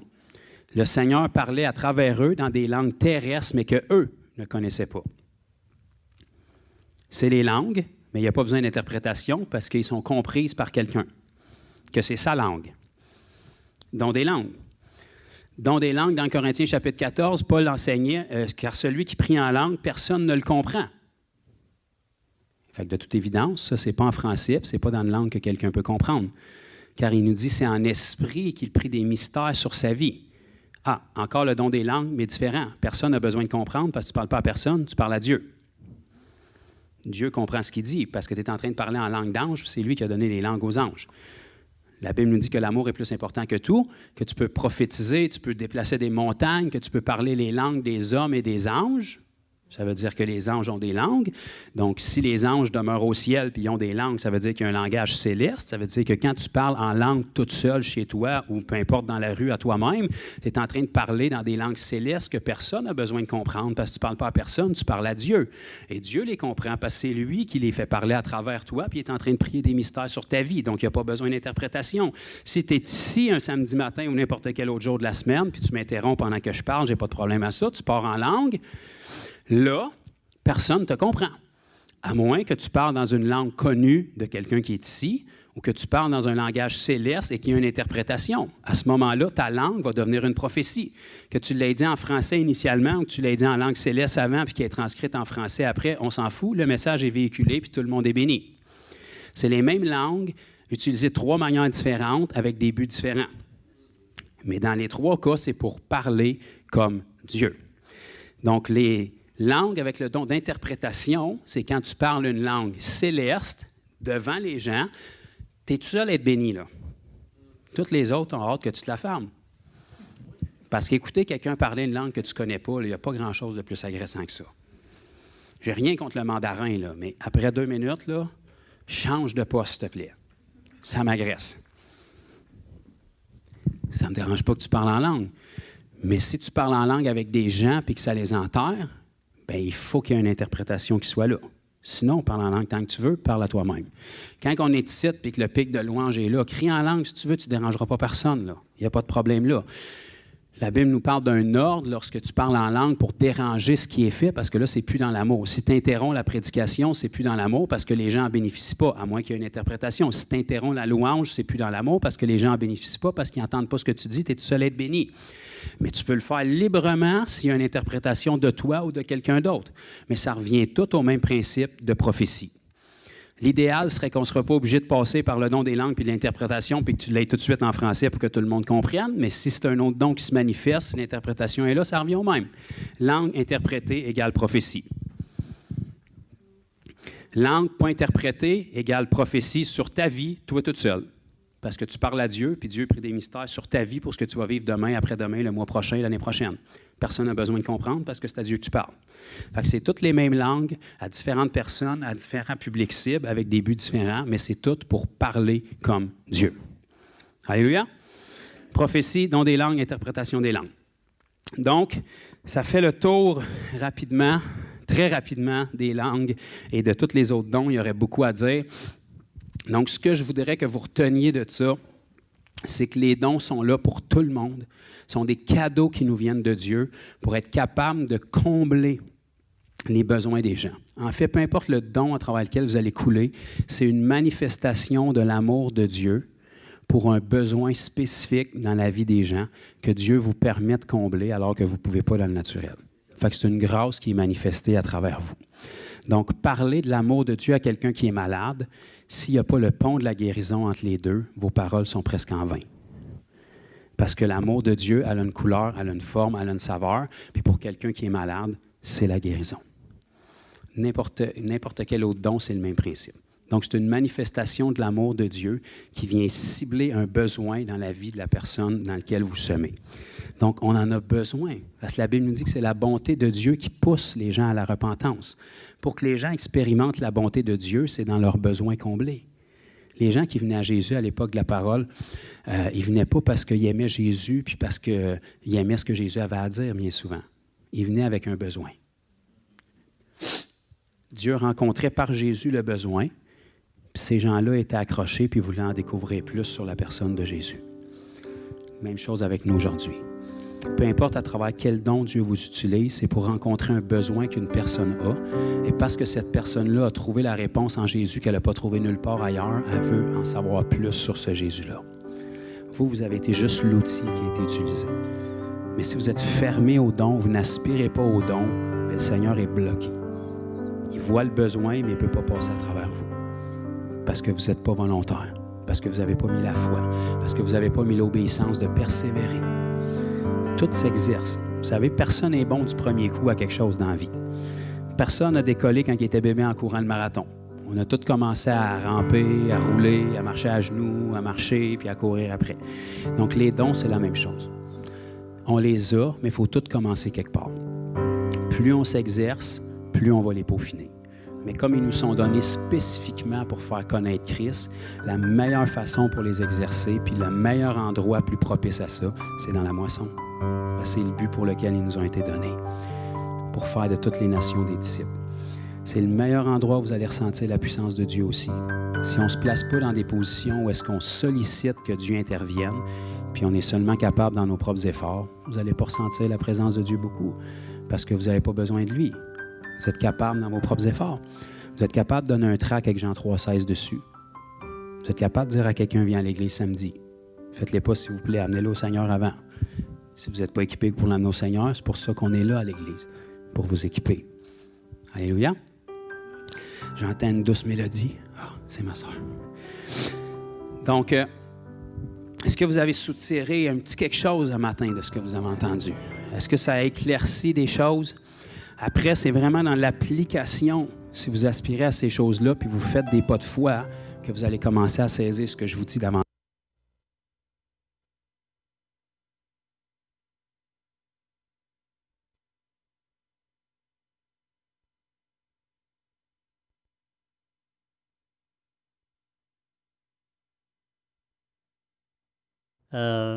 Vous avez aimé?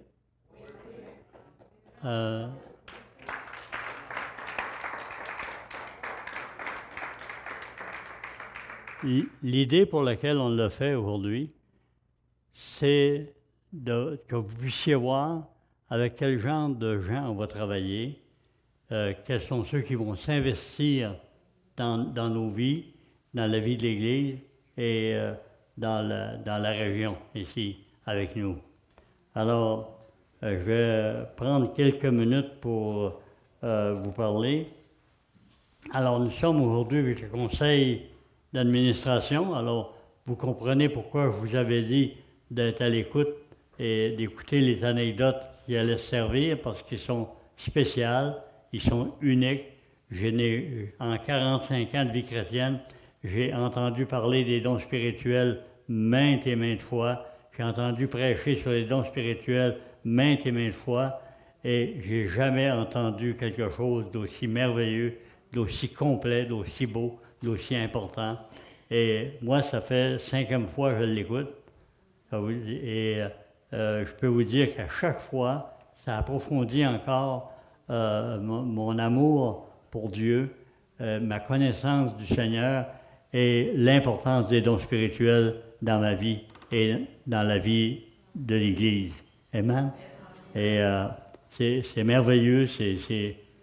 Alors, c'est des gens comme ça. Il y a environ 300 vidéos comme ça que vous pouvez voir sur le site de l'Église Fondation. Alors, nous sommes aujourd'hui avec le conseil d'administration prêts à vous dévoiler le résultat de notre décision que nous demandons à chacun de vous d'entériner. Nous avons, avant de passer aux questions, je vais définir un peu plus notre démarche vis-à-vis de ce qui s'est produit. 2 églises, l'Église Fondation de Grenville, l'Église Fondation de Sept-Îles, sont 2 églises qui travaillent jumelées. Nous deviendrons la 3e église jumelée. Alors, une pléiade de prédicateurs que vous pouvez voir sur le site en regardant les différentes... Il y en a un qui va être ici, pas un des deux fondateurs, mais vous allez avoir Mario Cyr, qui est un homme de Dieu assez intéressant à écouter. Il vient de passer un mois à cette île à aider l'Église là-bas. Et il va venir là un dimanche. Et ce dimanche-là qui va venir, la fin de semaine qui va venir, on va regarder avec lui dans le futur. Il est intéressé à venir. Et les deux autres pasteurs, Jonathan Bouchard, l'Église de Granby, et le pasteur François Nadeau de l'Église de cette île, ils vont venir aussi nous rencontrer. On a eu lundi soir une rencontre avec Zoom, en vidéoconférence, avec eux. Il y avait des gens, des anciens, des pasteurs et de l'Église de cette île et de l'Église de Granby.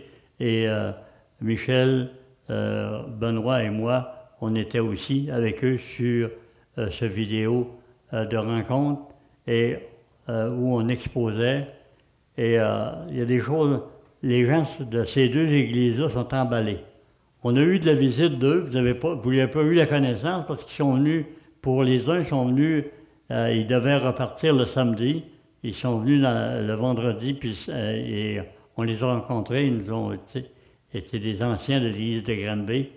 Et dimanche passé, on a eu un couple qui est venu, ceux qui étaient là se rappellent d'eux, et ils ont marqué la vie de chacun de ceux qui étaient là dimanche passé.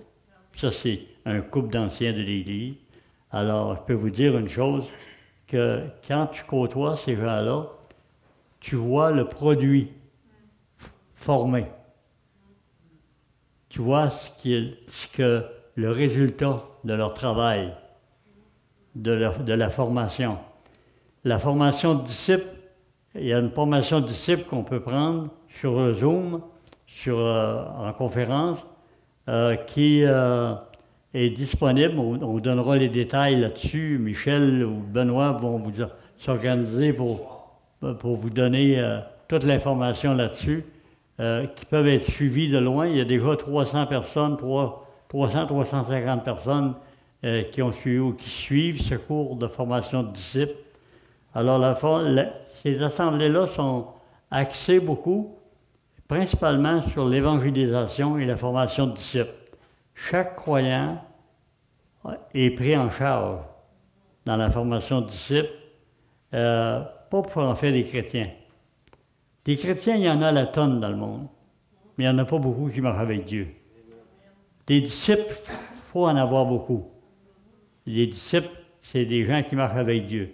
Parce que le mot disciple a été donné à Antioche pour la première fois à des hommes disciples de Christ, à des disciples de Christ. Alors, le mot chrétien ne veut rien dire si on n'est pas des disciples. Alors, le travail de formation de disciples est une autre chose que j'aimerais vous signaler, c'est que ces gens-là, la plupart sont entre 30 et 40 ans. Alors, ça nous donne une formation beaucoup plus jeune, beaucoup plus dynamique. Ceux qui m'ont entendu prêcher dans les 4 ou 5 dernières fois que j'ai prêché s'aperçoivent que le dynamisme commence à diminuer.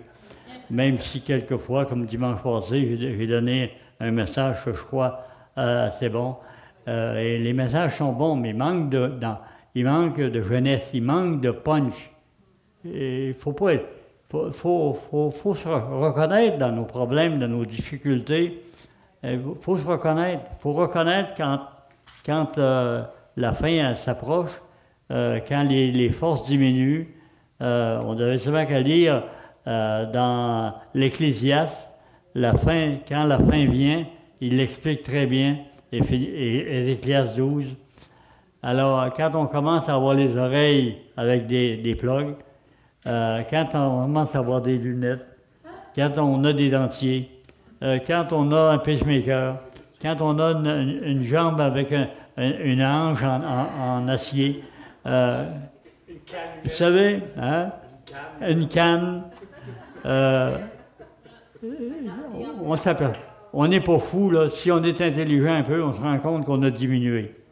Et on a besoin de jeunesse pour prendre la place. Vous êtes d'accord avec moi?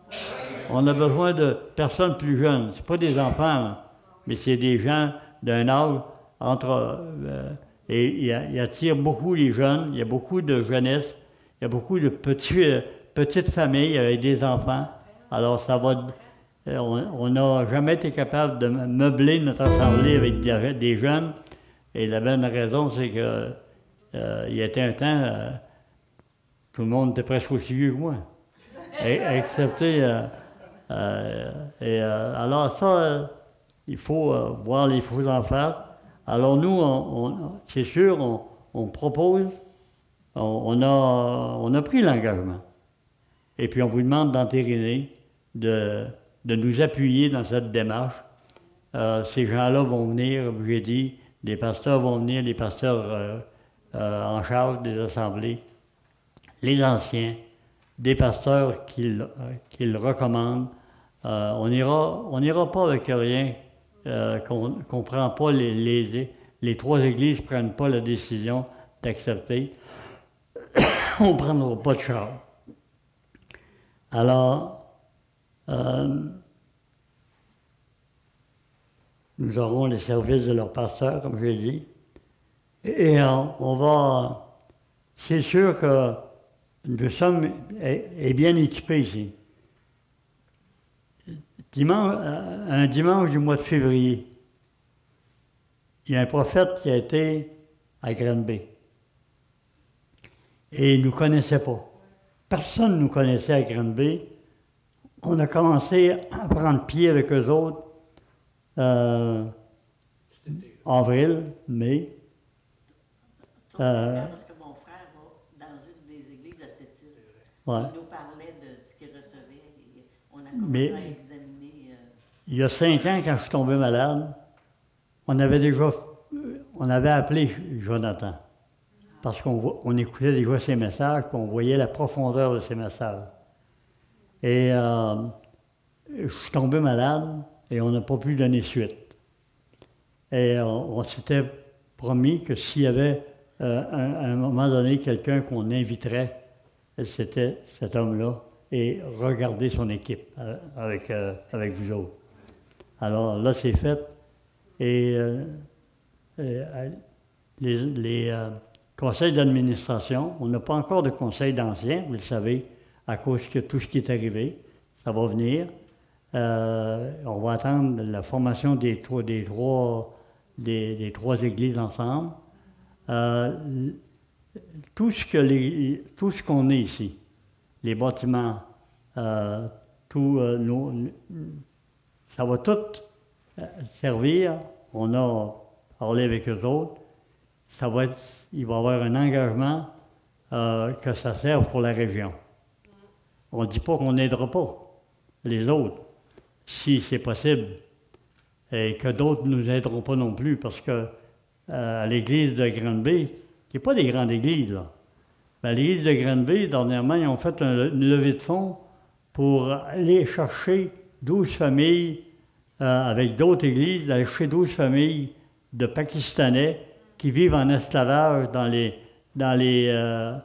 mines, les briqueteries qui font à la main, des briques à la main. Des esclaves. Des esclaves chrétiens. Des esclaves chrétiens sont 2 millions d'esclaves chrétiens au Pakistan. Ils font des briques en dessous de la terre dans les... Ouais. Et ils s'organisent pour aller en chercher. Et l'Église Fondation, on l'a vu dernièrement, ils ont donné 25 000 $ pour aider à amener.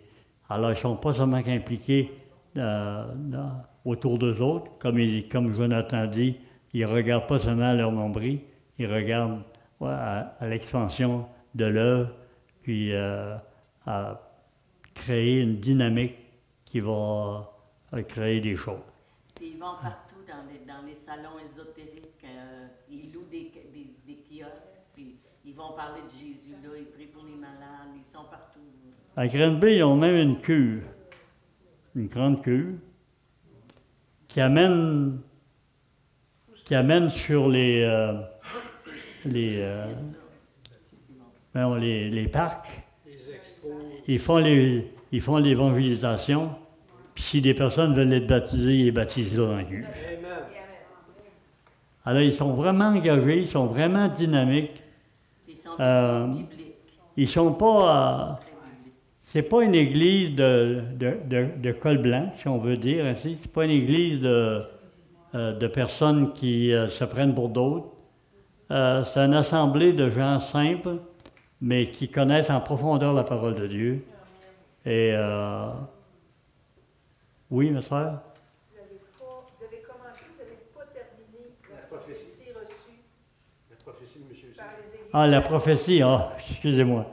Ça m'arrive quelquefois. Je vous attendais dans le détour. Mais c'est bien, vous êtes habitué. La prophétie, en février, ce prophète-là, qui va venir justement au mois la semaine, dans 2 semaines, il va venir le 5 octobre, oui. On va l'avoir ici. Lui, il était à l'église, puis il dit, le Seigneur m'a montré qu'il y a la 3e église, le triangle, qui va former le triangle des églises de fondation, est prête. Et pas longtemps après les événements, bien entendu, là, j'ai dit, moi, j'attends pas, je me mets en marche pour trouver quelqu'un avec des gens qui œuvrent dans un sens qu'on veut la respectabilité, mais on veut aussi le soutien. Et il ne connaissait pas. Il a dit, et voilà 2 semaines, le même prophète a été à l'église, et puis il a parlé avec Jonathan, puis il a dit à Jonathan, pasteur Jonathan, il a dit, j'ai fait un songe. Et dit, cette semaine passée, l'église qui va vous joindre, c'est l'église qui a un bâtiment fait sur la longueur. Ça vous donne une idée? Notre église est probablement aussi longue comme n'importe quelle église qu'on peut rencontrer. C'est une église qui a à peu près 250 pieds de long et beaucoup de largeur aussi.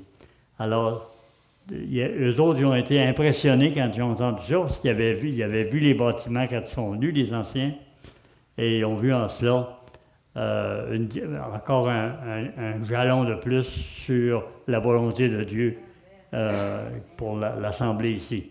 Et à notre rencontre qu'on a eue lundi passé, par vidéo, on a vu des gens emballés. Peut-être Michel, je ne sais pas si Michel peut parler. En fait, Test one, check one, two. la prophétie que vous venez de parler, il y a 2 semaines, ça fait partie des vidéos. C'est, on l'appelle un prophète, M. C. Mario C. C'est un prophète. Il a partagé la parole, justement, à Granby. Puis dans cette vidéo-là, vous pouvez le voir, qui parle de la longue bâtisse, là, ça donne des frissons, c'est vraiment agréable. Mais moi, ce que je voudrais juste ajouter, comme notre sœur disait, la façon de faire, c'est biblique. Puis j'aime le choix du pasteur pour eux autres parce qu'ils font ce que Jésus demande.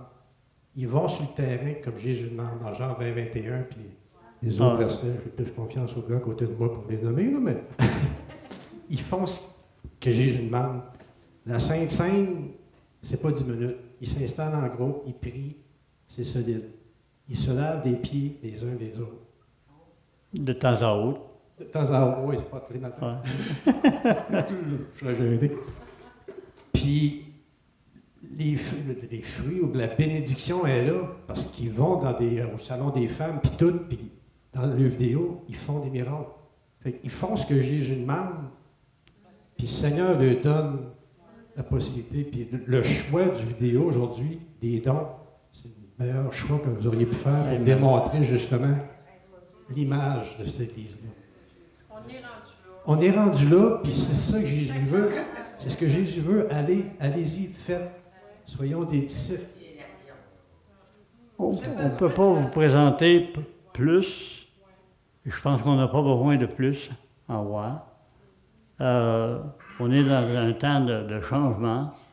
Et je peux vous dire une chose, la nuit passée, ça fait 2 nuits que je pense à la même affaire. S'il n'était pas arrivé le charivari qui est arrivé, on ne serait pas à travailler avec 2 églises pour venir investir sur nous.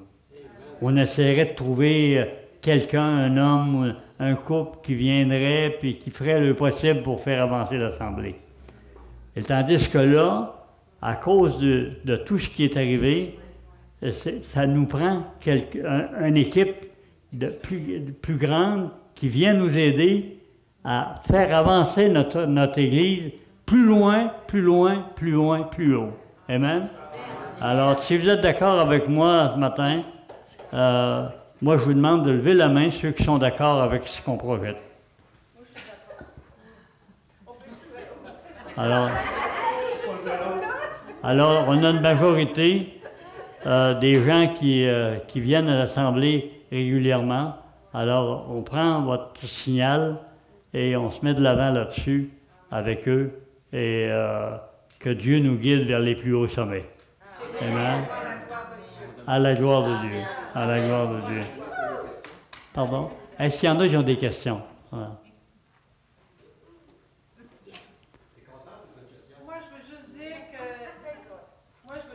qu'on va grandir. On a besoin de grandir. On a besoin de s'unir. On a besoin d'être ensemble, faire un pour le Seigneur. Et non, un va d'un bord ou de l'autre. C'est tout ensemble. Et avec eux autres, on va grandir. Amen. Je vois que le micro, c'est enregistré. Moi, ce que je vais dire par là, le Seigneur, il est bon. Il nous rend des choses. Comme il a dit dans sa parole, aimez-vous les uns les autres comme vous êtes. Ben, acceptez le Seigneur et acceptez toutes les épreuves qui posera pour le moment qui vient. Amen. Amen. Est-ce que ça continue d'être la même association? Pardon? Est-ce que ça continue à être le même Est-ce qu'on continue avec la même association, avec la COP? Adéoda, est-ce qu'on continue avec la COP? Non, c'est terminé. C'est terminé. J'ai envoyé la lettre de démission. C'était pas compliqué avec eux autres. Puis ça, dès le départ, on avait mis ça au clair il y a 13 ans passés. La coupure se fait par une lettre d'eux vers nous ou de nous vers eux. Alors, ils ont compris. Je leur ai expliqué qu'on ne pouvait pas travailler avec un groupe de personnes qui ne sont pas capables de nous donner aucun service comme tel. C'est tous des anglophones. Ici, il n'y a pas tellement de personnes qui comprennent l'anglais. Et ils sont tous éloignés au Nouveau-Brunswick. Et donc, ils ne nous apportaient pas le soutien. Et on a vu dans la dernière rencontre qu'il y avait un imbroglio qui s'est produit avec tout ça. Alors, qui nous a causé vraiment du tort. Puis en même temps, une bénédiction. Une bénédiction, c'est... aujourd'hui, je suis béni de voir le groupe qu'on est là ce matin et de voir que le groupe est fidèle et désire quelque chose qui va aller plus loin. Hein? J'aimerais rajouter qu'avant un enfantement, il y a toujours des douleurs. Amen. Les douleurs sont passées, maintenant on va faire grandir le bébé. Amen. Amen. Oh, Dieu. Est-ce qu'il y a quelqu'un d'autre? Oui? Continuez-vous à être le pasteur de l'église? Temporairement, je vais garder le contact, le pasteur contact, jusqu'à temps qu'il puisse avoir une personne qui vienne ici en temps pour travailler. Alors, on ne sait pas quand. c'est en marche. Mais je vais faire un bout encore, et de surveillance et de travail avec les deux membres du comité administratif et de chacun d'entre vous. Parce que l'Église, là, c'est pas un homme, hein? Non, l'Église, c'est pas un homme. L'Église, c'est un groupe d'hommes et de femmes qui travaillent ensemble pour la gloire de Dieu à l'avancement de son royaume. Amen. Amen. Il y a notre sœur ici qui amène. Oui, c'est une très bonne décision que vous avez prise. Je suis avec vous à 100%. Amen. Je vous remercie de nous avoir trouvé ça. Merci de tout cœur. Soyez bénis. Amen. Moi, je voudrais te dire un message que le Seigneur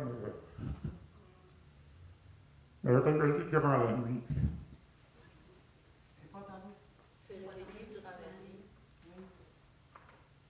Le Seigneur est en train de faire un travail. Comme dans le temps que Jonas a été averti par Dieu pour accomplir une mission. Dieu contrôle tout. Vous n'avez pas à vous inquiéter pour quoi ce soit. Continuez à chercher la face de l'Éternel. Et vous allez voir que l'Éternel va agir. Il va agir de façon que il va y avoir des miracles, il va y avoir des prodiges, il va tout avoir. Il faut continuer à persévérer dans la prière, à chercher sa face. Amen. Amen. Il faut que le Saint-Esprit règne dans notre assemblée. Et si vous prenez des vidéos, vous écoutez des vidéos, Jonathan, son père, va venir prêcher ici. Son père est né à Saint-Moïse. Il a 95 ans. Il prêche. J'aimerais être en capacité comme lui. Il prêche, il est droit comme un piquet. Il donne il prêche sous l'onction constamment. Et on voit que le Saint-Esprit l'anime. Et il est vraiment intéressant à écouter. Il va venir nous voir, nous visiter. Il va venir.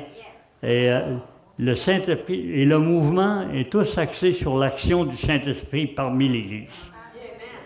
Il n'y aura pas de chicane sur le parler en langue ou sur les dons spirituels, comme il a été mentionné. Puis, si vous allez sur YouTube, ceux qui y vont, en regardant celui-là, vous allez avoir les coordonnées pour celui qui a fait avant ça, ou qui parle du parler en langue, sur le parler en langue. Et le baptême du Saint-Esprit et le baptême de feu. Amen? Ah, ça vous va, ça? On est heureux? Alléluia! Amen! Amen. Ça fait longtemps qu'on l'attend, cette tapage de main-là entre nous. Amen. Alléluia. Gloire à Dieu. Je vous aime, mes frères et sœurs. Je vous aime. Je vous aime tous, frères et sœurs. Et puis, si j'avais la santé de continuer à l'Assemblée tout le temps, être le directeur, mais j'en ai plus la capacité. Je vais faire ce que je peux, mais ça décline. Donc, on prie le Seigneur de fortifier notre pasteur à Déoda, qui devienne aussi droite qu'un piquet, qui puisse aller faire du jogging avec moi la semaine prochaine. Je vais faire ce que je peux, conscient de mes faiblesses. Amen. J'aimerais ça, moi j'aimerais ça, mais sans que j'aimerais ça qu'on entende encore au Saint-Esprit, je viens dans la voie. Oui. Parce que je trouve que ça touche directement le cœur, puis dans l'esprit, c'est bon. Ça vous va? Amen. Okay. Michel, le besoin de Michel, ça marche, hein? Il fait pas sa job. Ça, c'est ma canne.